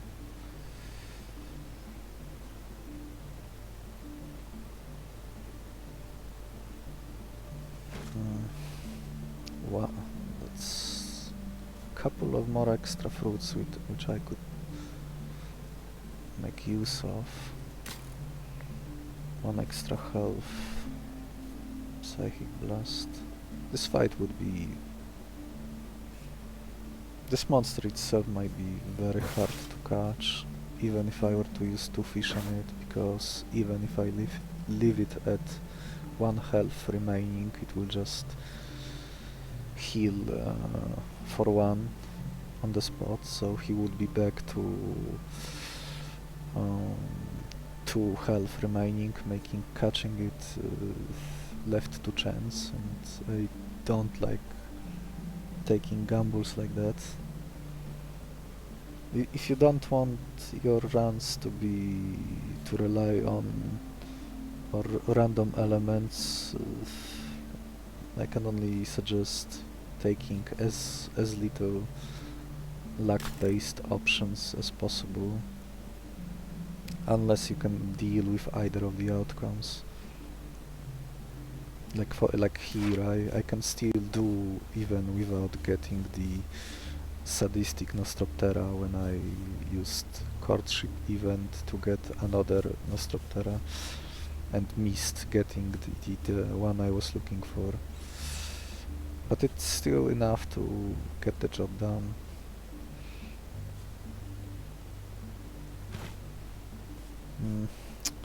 My Glowtongue is surprisingly slow. It's one of the reasons I don't like getting that monster all that much. And ooh, that's something I should have considered earlier. The evolved Glowtongue has a anti-synergy with the Silver Beetle, because the evolved version of this talent also triggers only when this monster enters the battlefield, but by the time Silver Beetle is played to evolve it, it will already be on the board, so you wouldn't be able to benefit from this evolved version of this talent immediately until you get to play this monster again. That makes this double hit move more... he has His evolved form has two multi-hit moves. One only works if there is any vulnerable token on the enemy, and that's what his evolved talent is for. And the other is Tongue Fury, which hits 3 times and applies the vulnerable token each time, but it can only be used once unless you can refresh it with items or other moves or talents from other monsters. Usually one is enough to demolish whatever is in front of it, unless it's a boss. So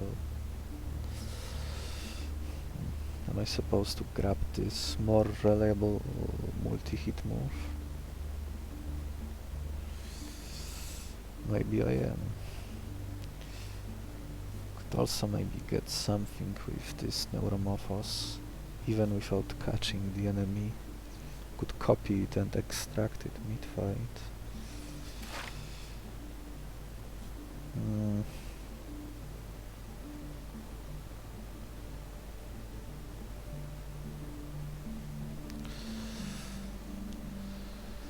Let's see.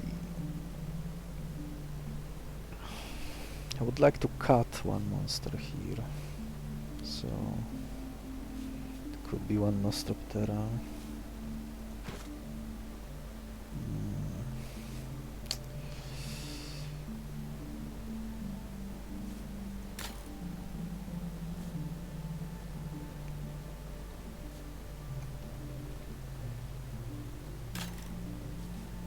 Double kick. With double kick. Double kick.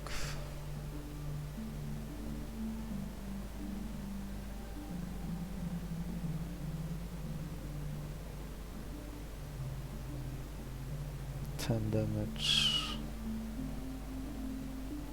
Sleeping shot. Sleeping shot could put to sleep easily. It's not something. That's not some. Sleep is usually not something I like for this boss, this 5th boss, unless I have nothing else to stop the amalgamate. In which case, the sleep will always, unless it's the lullaby move, the sleep will put the amalgamate to sleep, and you don't have to deal with the amalgamate straight away. It doesn't solve the fight by itself, just buys you a turn. Maybe this is enough to deal with the crap and the Lightbringer in the meantime. But if I can deal with all 3 on the same turn, the fight is as good as over. So the parties, the decks I build usually aim to kill all 3, or at least the Lightbringer and the crab, or the Lightbringer and the amalgamate.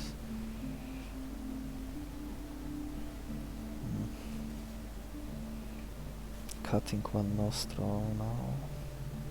I guess that's something I can do. How do I kill this White Reaper? I could play Polar of Frost.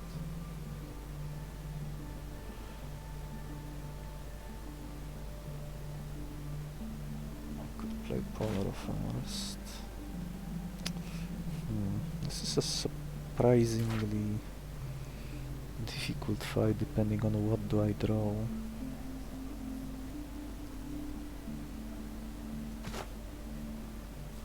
I don't have a good way of dealing with this guy other than sending one of these 2. This guy could block the double kick on the first turn. I can kill the tiger with the piercing strike, so that's 5 damage. Enough. I can also act before the White Reaper and hit it for 5. This variant has extra health, 1 more than usual. I would have to use Ambusher on it first to kill it cleanly. These latter two don't really matter, so it's just the initial three. Here the fight itself is a lot more dangerous, many heavy hits. I don't have any good way of dealing with this Swamp Beast.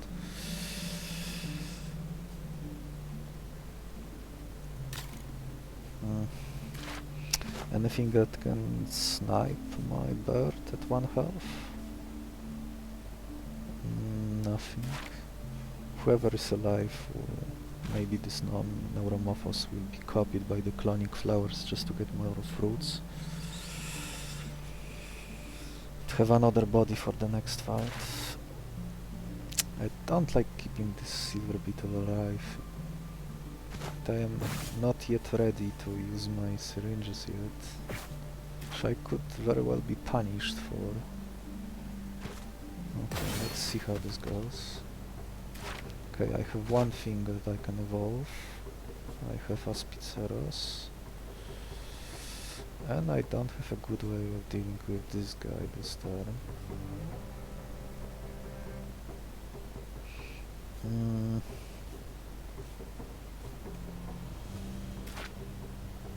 That's potentially a problem.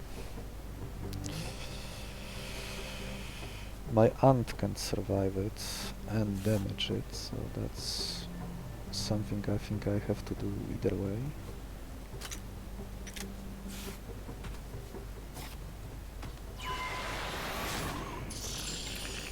Six health.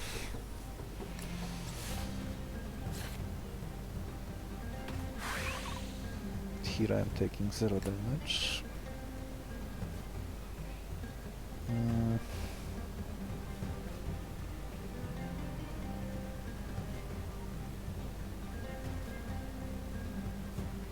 So how do I deal with him on the next turn? I could let my ant die. There is a speed tie between these two, so that's nice. This is 5 damage.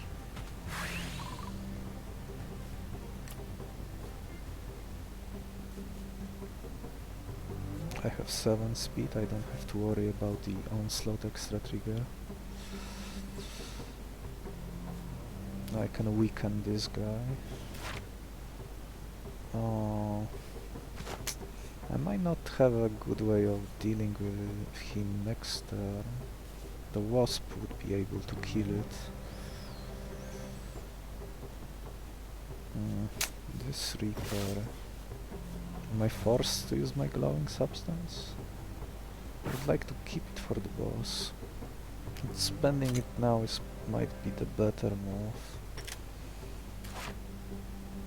I'll probably need to retreat this Swordbird next turn. Here I am taking 0 damage, so I could put him against the Reaper. This should give me enough room.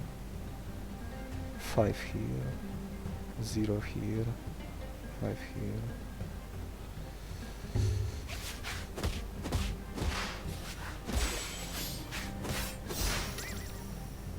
Glowtongue, interesting. Okay, so this always happens. Oh, you can finish off the Reaper, right, because you're faster. Okay, I can start working on this Neuromorphos. 2 hits and it's done. Then I can heal back, play my plant, get my fruit. So I am faster than you. 2 damage. No surprises. 3. I go first. 3, 3. I go first.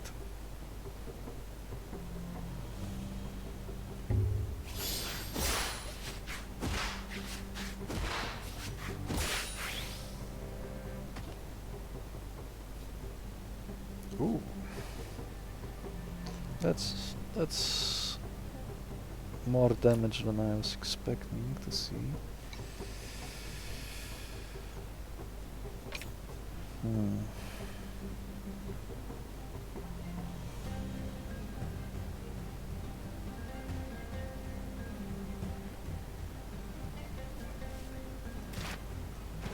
That makes things a little more difficult than anticipated.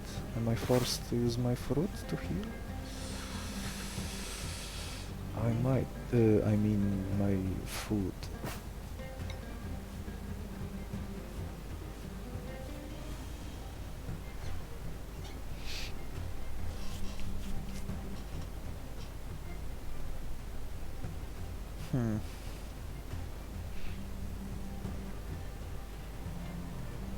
Let's see, I can stall this guy.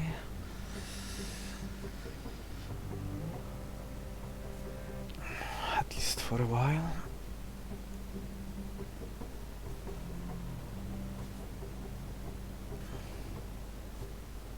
Oh, surprisingly awkward. So I get hit by 5.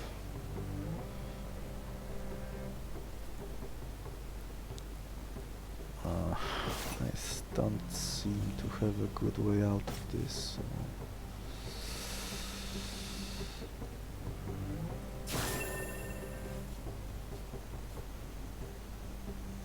Yeah, 5, 2 speed.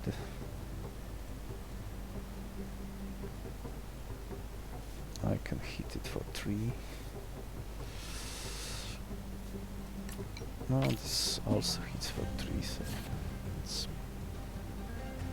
the same.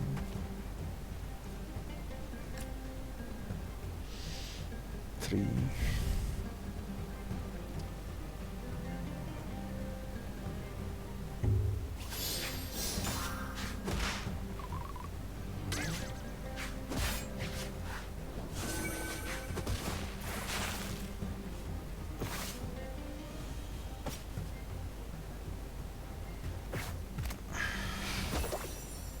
I guess maybe I could have waited 1 turn since it was not doing anything that turn. But it wouldn't change anything. I still have 2 free turns getting my fruit. I do want this Silver Beetle back. I can put it to sleep next turn.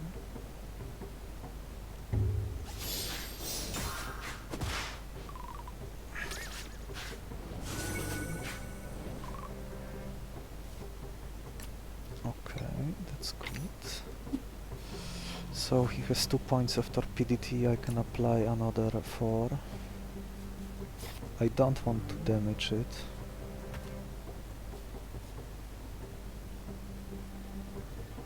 At 6 points of torpidity, those little stars, he will go to sleep.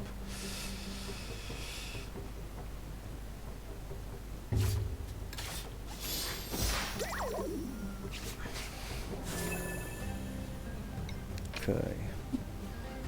I think due to the roundings I will get extra health after this fight. I think my Glowtongue will jump to 3.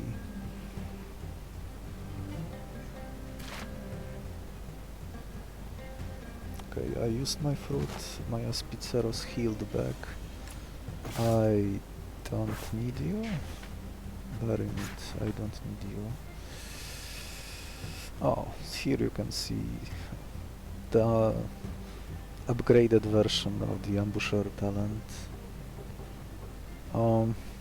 It also deals 1 damage and applies 1 vulnerable, although this is possibly the only talent like that which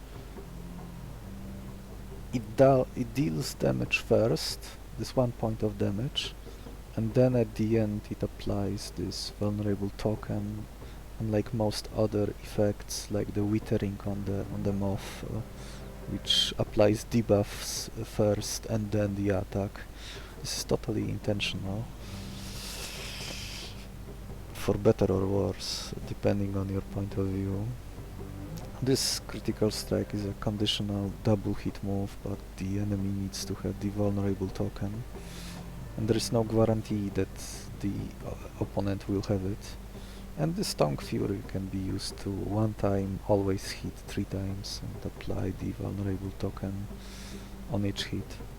So against a single enemy with no further buffs and without this talent present, this move hits on the first turn, on the first hit for 1, the second hit hits for 2, and the last hit hits for 3. It scales well, like all multi-hits moves, they scale well with strength, and I'm stockpiling strength for the boss fight to make it easy. And I also have a strength boosting move here. One of the reasons I like this Polro and the Subzero being an unconditional way to trigger opportunities, which I am about to move to this Arachnotongue soon.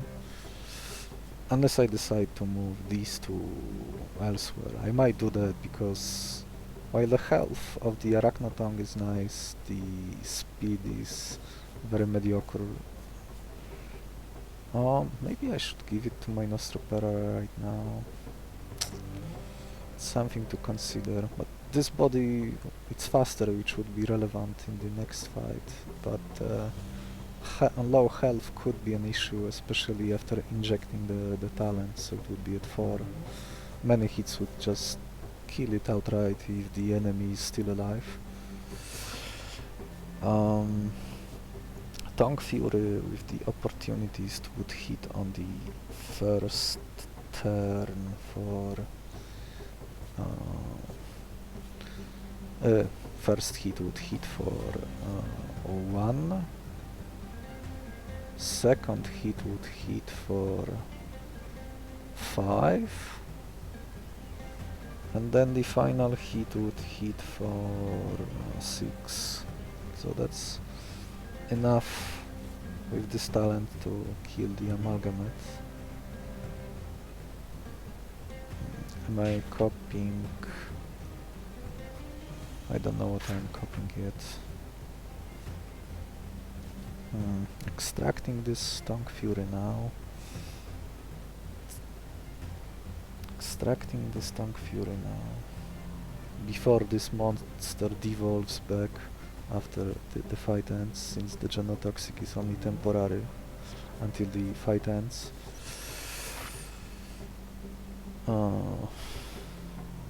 Another Neuromorphos for more fruits, as I originally planned. Copying my carry. What I will be left with into the boss: Arachnotongue, probably Silver Beetle, Polro, so that's 3, Swordbird, so that's 4, Neuromorphos, so that's 5. I probably should move Genotoxic elsewhere, so I have 1 more slot left. It could be another copy of the Arachnotongue. So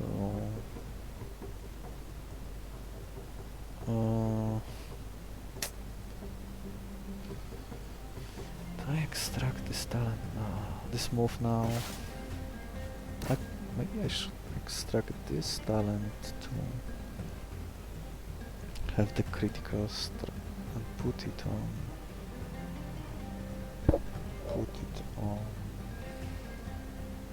Neuromorphos. And that's something. It's something I could do. Yeah, this would solve.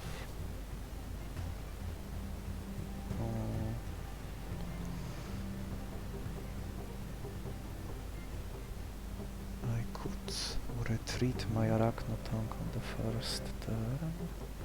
Neuromorphos would stay in its place in the boss fight. It would be Neuromorphos that's doing the attacks.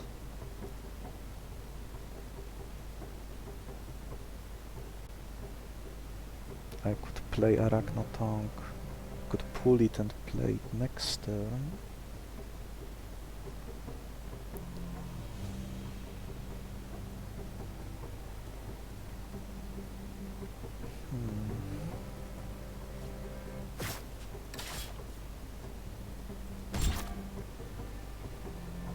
Guess let's go with that.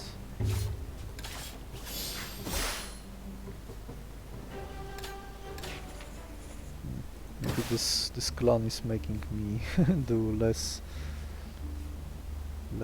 desired. Oh, that's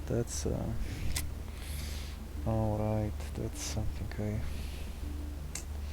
There's one problem, because this is not a permanent evolution, and there is an order to someone else would have to carry the genotoxic talent. The bird, I guess, or Polaro. Polaro could, but I want the monster with the genotoxic talent to retreat. I guess it could stay on the board. I evolve the Glowtongue.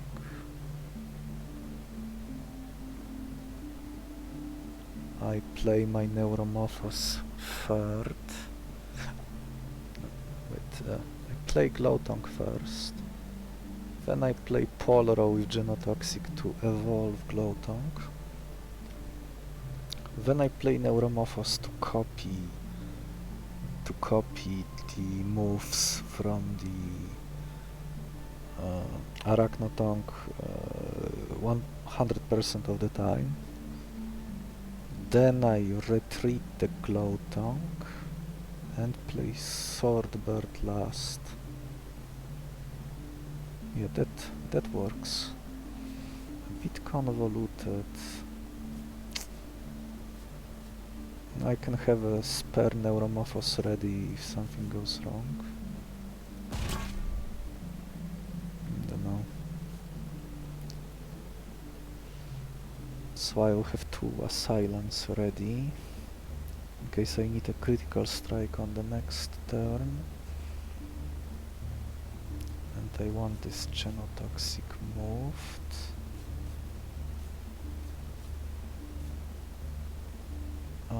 I want to have it. Then I am moving my opportunities. Opportunities goes to Neuromorphos.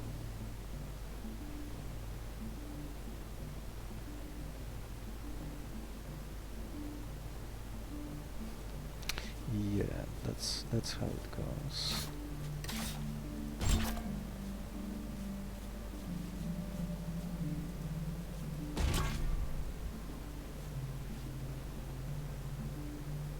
Is there any berry monster that I want catching next turn?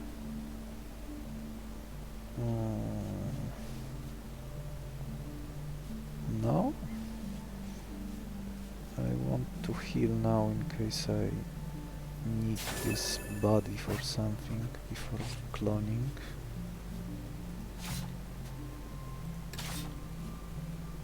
Yeah, faint-hearted as usual.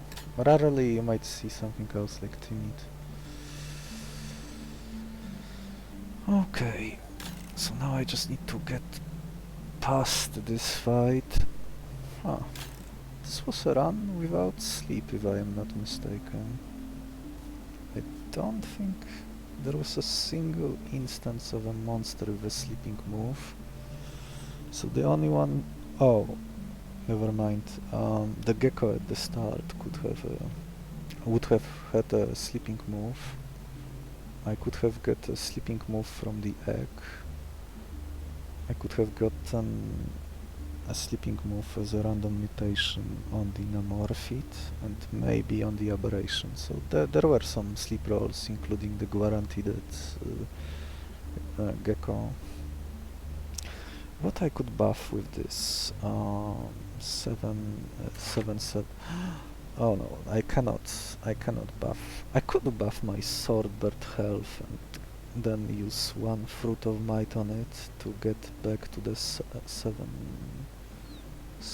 speed, enough to kill Lightbringer. Yeah, now the deck is too...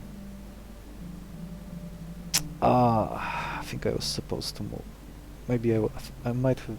It's possible that I was supposed to move the Fruit of Might here.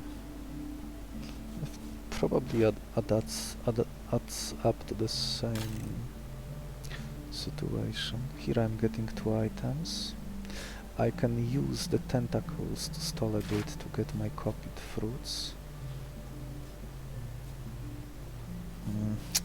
This Nostro would be useful for storing, but I have no room for all this stuff. I probably need to... anything I would like to grab from here? Predation. Predation would be nice. That would mean that I am keeping the Silver Beetle. Or maybe not.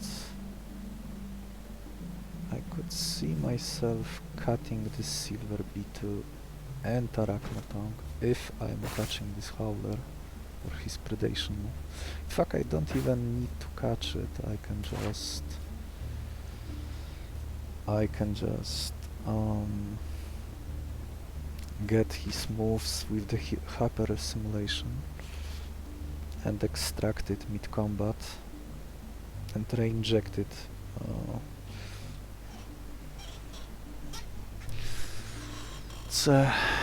With the Subzero... Oh no, that wouldn't work, because...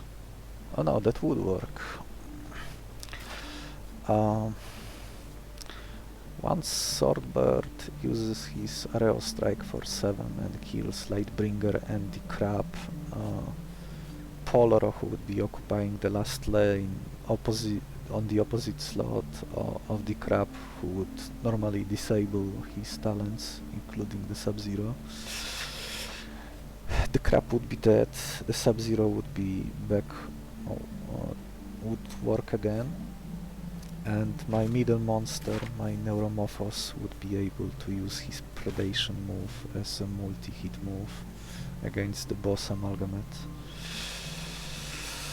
That sounds so convoluted that I would probably make an error during the setup phase. Somehow I could see myself doing that. It's just too many moving pieces that you have to consciously think about it. But the upside is that it would let me discard the Silver Beetle and the Glowtongue, which is a pretty good upside.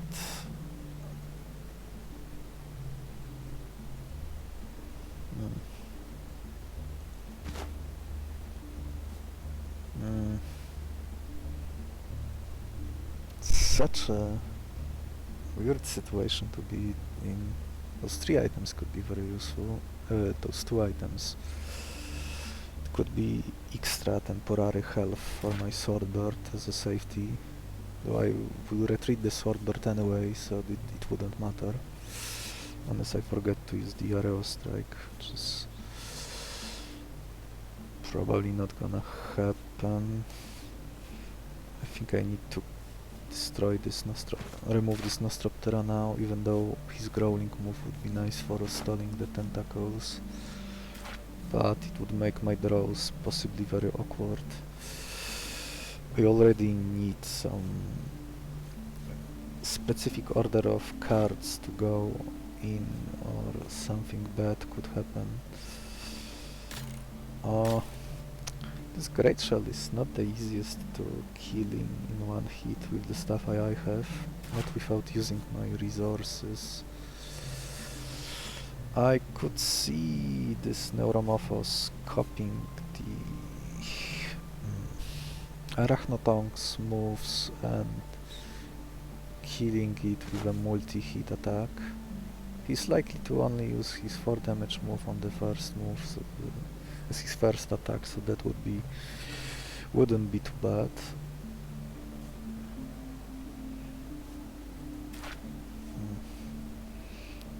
I would like to get multiple fruits. Like playing Plants of Might, then Neuromorphos, then another Neuromorphos. And that would be at least 3, if not 4 fruits. 2 honeys. This guy doesn't matter.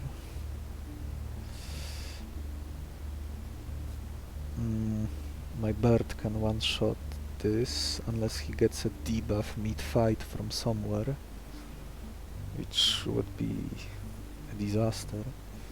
Well, I might still be able to recover if I find the Swift item in this chest. Oh, that's right. Those Neuromorphoses can copy the Aerostrike too.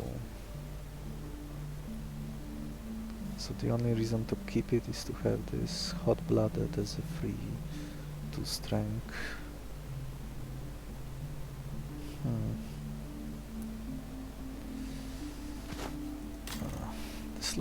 This fight looks like it would be the most important one. Needlefang can die on the first turn from withdrawals. Trench Crawler 2.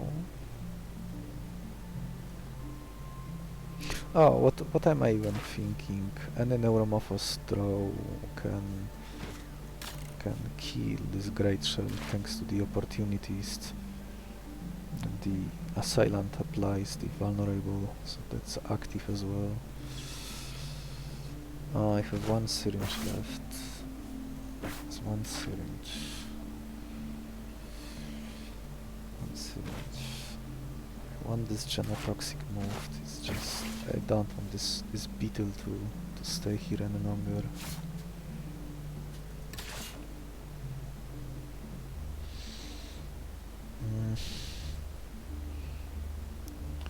Glowtongue first. Polro second. Then one of my Neuromorphoses. Then I retreat my Glowtongue, Arachnotongue. Then I play my Swordbird. And even if I mess up, I still have the whistle to retreat an extra ally at the same turn. I could use it to retreat the Silver Beetle, so I wouldn't have to use my syringe now. I don't know. Keeping it alive just looks like a bad idea. I need to make this deck small right now.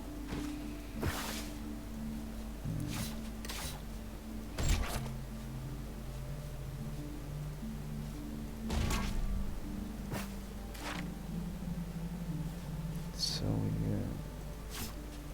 be gone. Away with you. It's still a bit too big. Do I kill my Aspiceros now?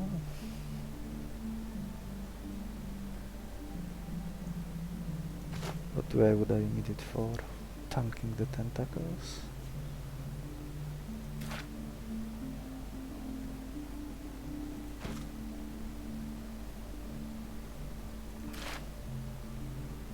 I need to draw these 2 preferably, or I will need to bleed a body if I fail to do so.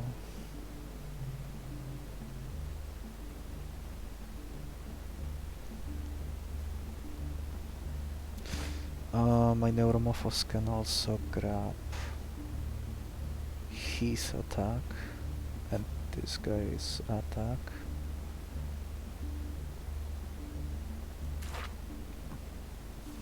Excuse me. Beacon. Cutting it now. How do I stall without it?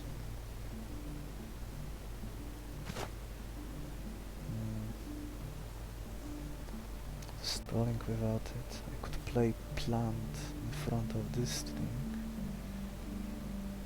Then it means my guys would be able to copy the fruit straight away. No setup needed. So we don't have syringes left. 6 monster, I could still brick. I want this plant to be gone next, after this fight.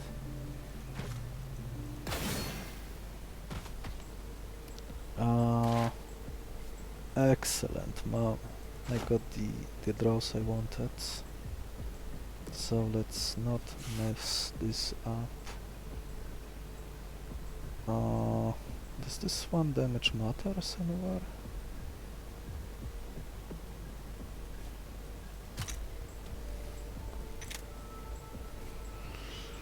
Does it matter?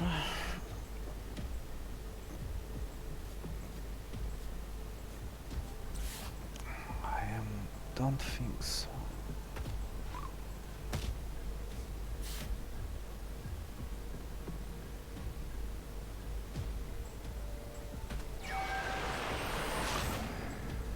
Okay, you cannot survive, so you need to retreat.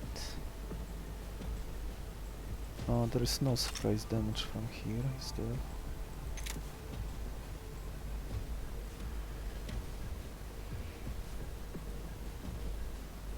Oh, I could have sniped this, but with 2 pings, 1 ambusher and 1 assailant, but that could backfire in case when this guy drops, and he's potentially a lot more annoying to deal with than this single 3 damage attack.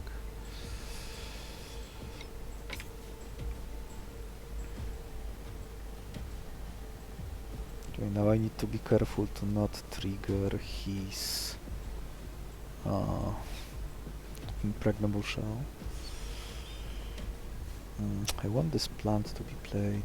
Oh, this plant can survive this 4 damage hit, that's great. Yeah, this all adds up.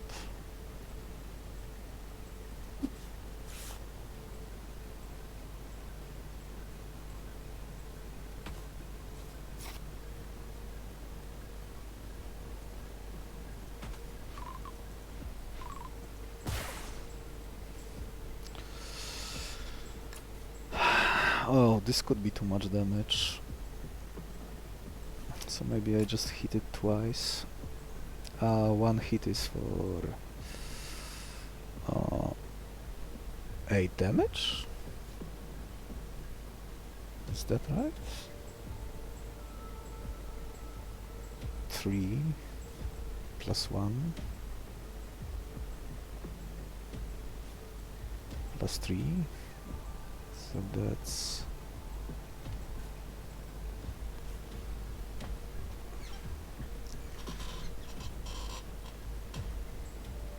7.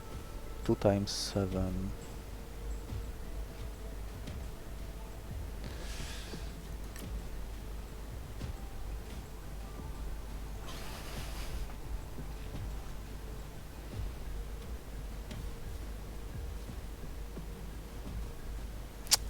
I want this Carcoptid off the board so much. It's the annoying stuff that this thing could possibly do if he gets a debuff from anywhere, survives the heat and hits back. It can get annoying very fast. So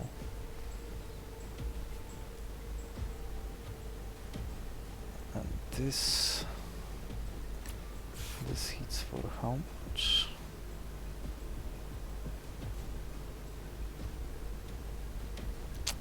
It's one of those rare issues when you are dealing too much damage and something bad can happen because of it.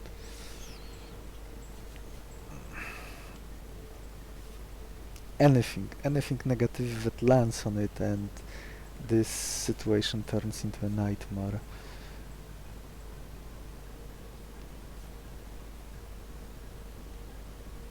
heal it with my copied moves.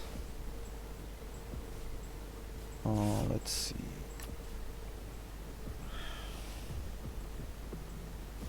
This is 2, 3, 4. 2, 3, 4. 2. That's 9 damage.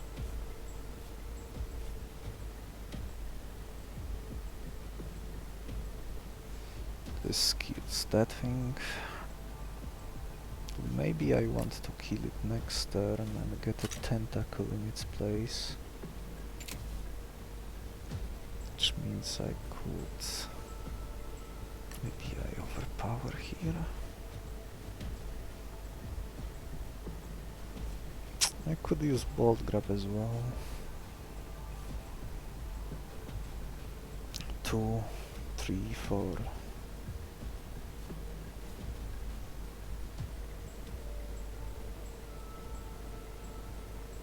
2, 3, 4.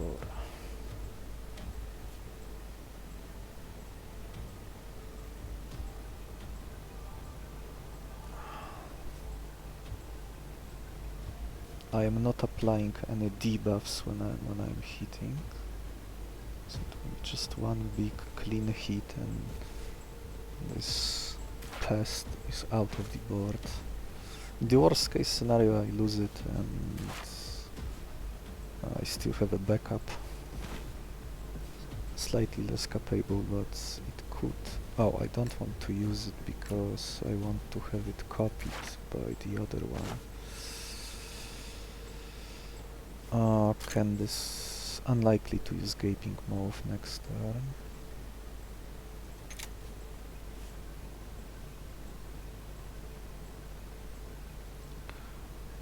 Uh, 2, 3. This is 8 as well.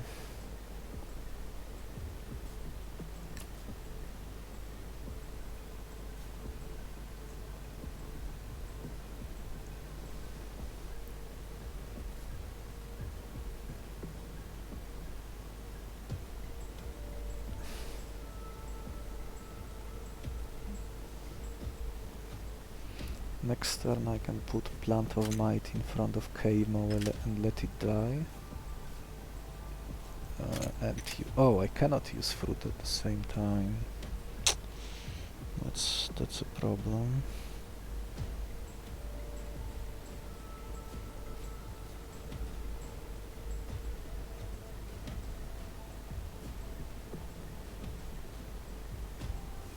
Two, 3.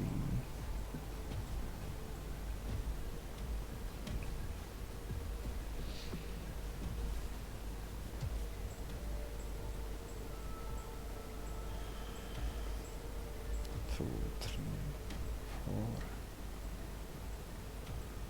2, 3.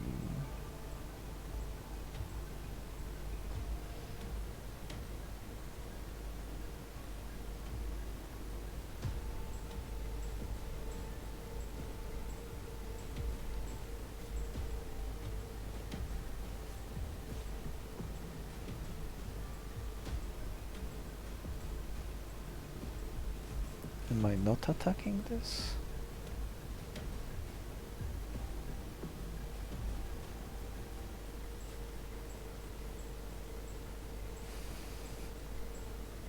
Two, 3.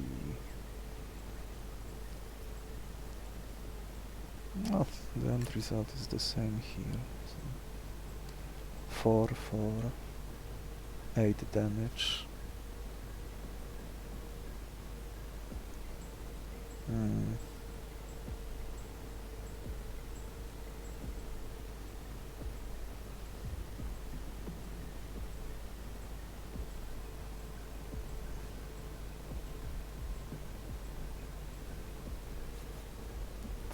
Then 8 damage.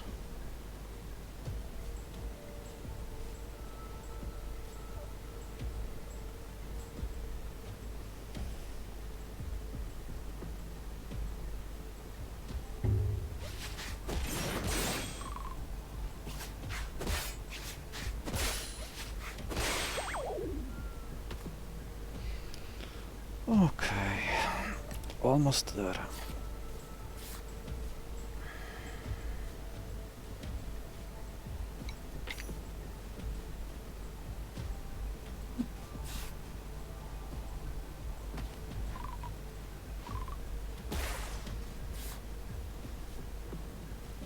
Oh, so I did get double fruits. Oh, that's both good and bad.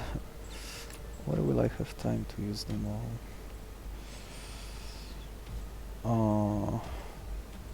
I am killing him next turn.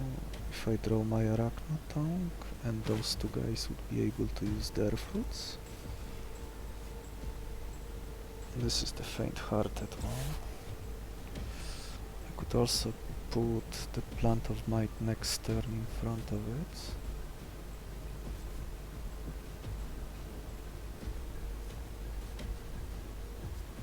Fruit.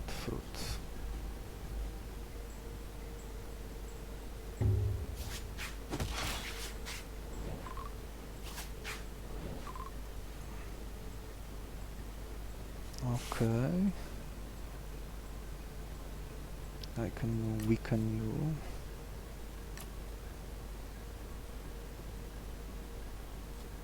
Oh, I need to play fruit first.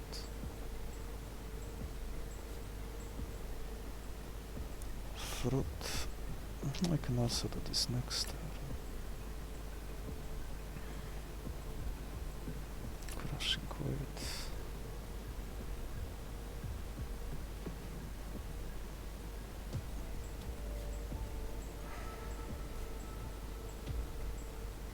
Fruit next turn.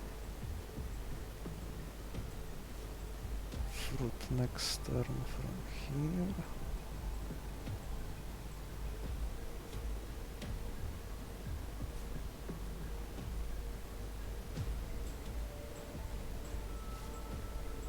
Only one fruit here, right?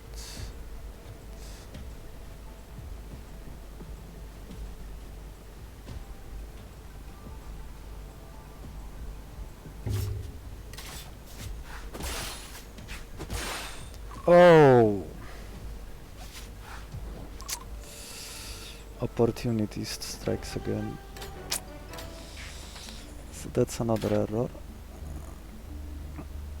Ah, yeah.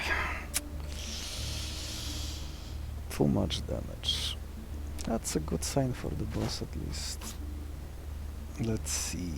Weakness. Do I need weakness for something? Kofa beans for someone. Make one of my monsters faster. No, this would make the boss waste his milk on the second turn. Oh, another honey. Sweet. One fruit less. 4 fruits. 3 honeys. That's all I have. Should still be enough.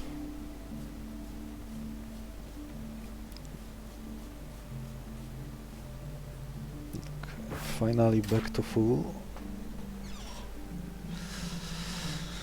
Okay, so Glowtongue first. Glowtongue first. Then Polra, then Neuromorphos, then Pool, Arachnotongue, then Swordbird.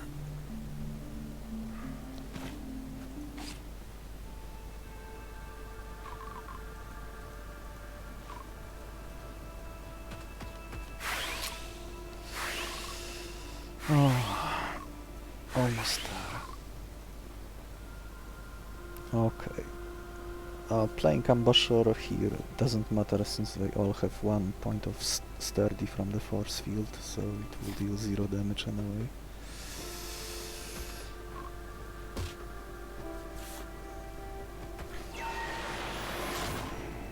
Now I play my Neuromorphos.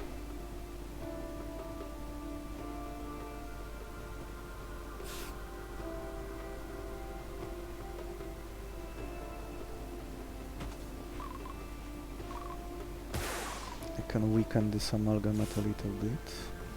Now I am pulling this Arachnotongue since I already copied his moves and I might need his assailant next turn, making room for my Swordbird.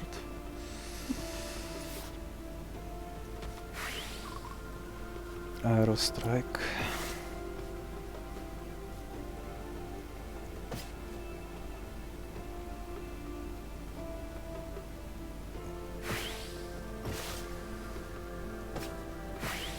Going in first for 7 damage. My speed is higher than Lightbringer's, so his priority from his deft talent is slower than mine.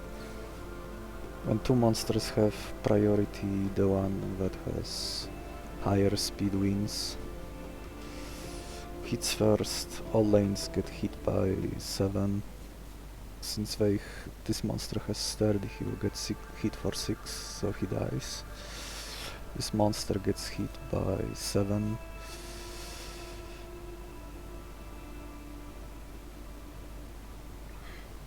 Just to be safe, I would rather... it's pretty much impossible for him to care about just 1 point of vulnerable. But I won't need this Tongue Fury after this turn, so I might just as well use it now. This Polra will buff me.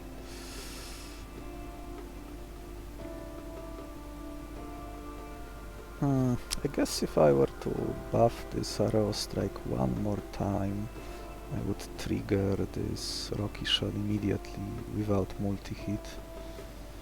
So any hit would accomplish the same job and I would be free to have Tongue Fury next turn. I have enough strength that it wouldn't matter either way.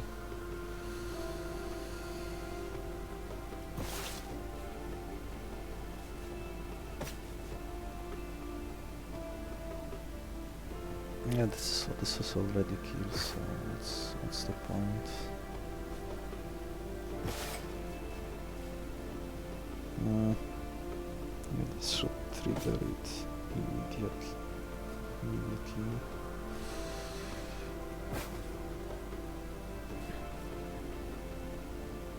Next turn I have enough to kill his guys in 1 hit, so it won't matter.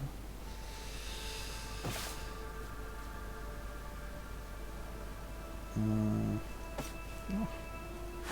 I don't even need that much strength anyway, so this is enough. 7. He's about to pull his Cognivule and put his Cloud Spider, or as I call it, crab, because it looks like a crab. Him, Lightbringer and the crab will die on the first turn.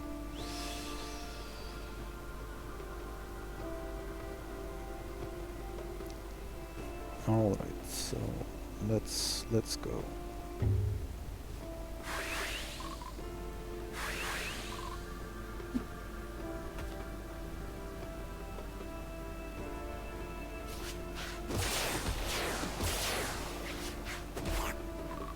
Rocky Shell, 1 point too much, he didn't clean.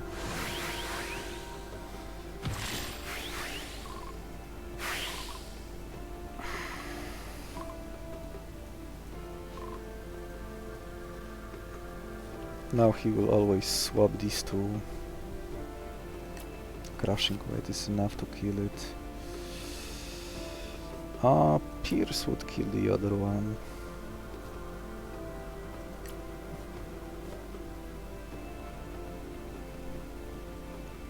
Oh, he only... For some reason I had the number 10 in my head for this turn.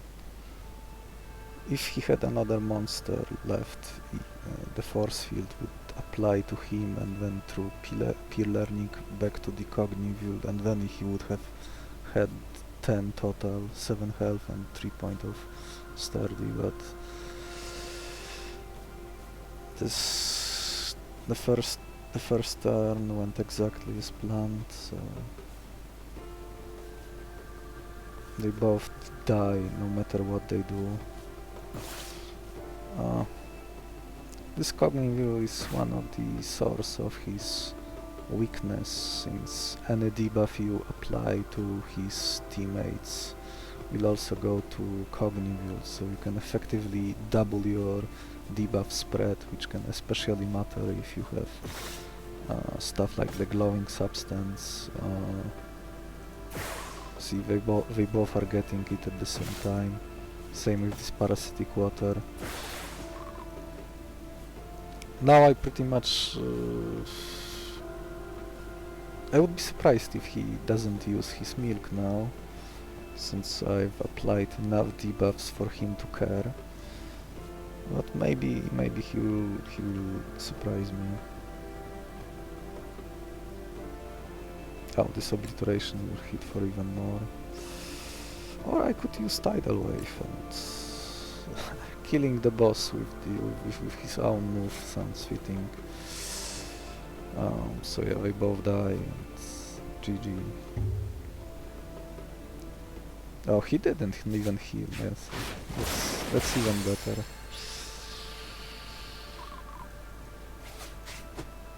The Swordbird plan, which I put Fate in almost the moment I had the Oviparis from the first fight and the Swordbird, making me not having the berry later for an early Plant of Might, which I could have used to my advantage, but I was forced to skip it, or risk a 75% chance to capture it, but I would rather leave playing with the chances to the minimum and just focus on the strategy at hand.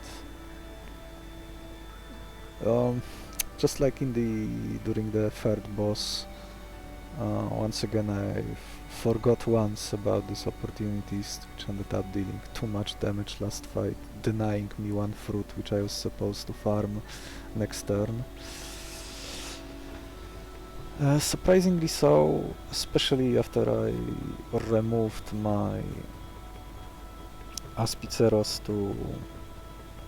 to slim the deck down for the last fight. I had neither sleep nor any good tools for stalling the enemies. I essentially had to trade away my health or kill the enemy before he acts, which was one of the reasons I was spooked on the off chance that the enemy Carcoplete could get any debuff from anywhere, like even one multi-hit, like a Tongue Fury slipping by and reaching that Carcoplete without killing it would have been a disaster. Yeah, if it wouldn't kill him in one hit, he would get his impregnable shell to prevent further, to reduce all the other incoming attacks down to 1. He would kill my Neuromorphos that was opposing him. It would have been a bad time. Not a situation to be in, especially when you don't have sleep or the right stalling tools to debuff most of the enemy team or put them to sleep and then just get your fruits or whatever else you were farming. Like I could have gone for the bleed plan, but I wouldn't be able to recover with the stuff I had unless I caught one of these spore plants that were available earlier and had a move that could weaken the enemy. If my food situation was better, I probably would have,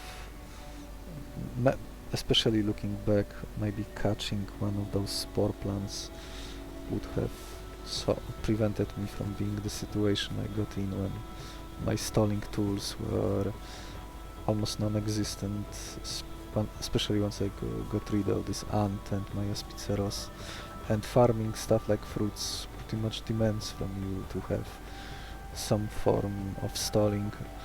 Otherwise you have to arrange the board in a way when you can take the hits, use the fruit on the last turn or two, it's not very comfortable. These growls would have been useful for stalling, it's just that I had no room for them because of the Silver Beetle.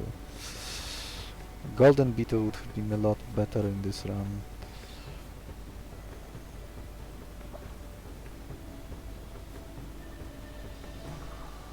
I wouldn't have to worry that I need to extract one extra talent to have the right monster evolve this Glowtongue, which I needed to get his critical strike, Tongue Fury and his Assailant talents. In some situations the Silver Beetle is better, but and there are some fans of that creature, but I am not one of them. It's cool when you can like farm several icebreakers on your one Gargoro through multiple uses of the Silver Beetle or multiple blinding radiances from the Illumi Swarm. But usually one evolved starter can get the job done anyway, and you are not in this weird situation where you have too many bodies. You cannot afford throwing poorly or something, or you might be forced to start throwing monsters away just to reach the next turn with minimal losses. But enough of that. The Lost Explorer is down. The strength scaling was found. A priority move was found. Another priority attack was present later, the Psychic Blast. It just happened to be on a monster that was almost impossible to catch with what I had. I would probably need sonar or multiple, like 3 fishes or more to guarantee catching it, or the Mysterious Vial. That's having this Mysterious Vial item, which can always catch any non-boss monster, this was pretty much a perfect situation to use this type of item. Like sometimes some of the late monsters you see are so awkward, either they deal too much damage or are difficult to catch or something else, or you just want to remove a body from the board, and this Mysterious Vial would be able to accomplish that. That's something to think about for another run. Catch you later.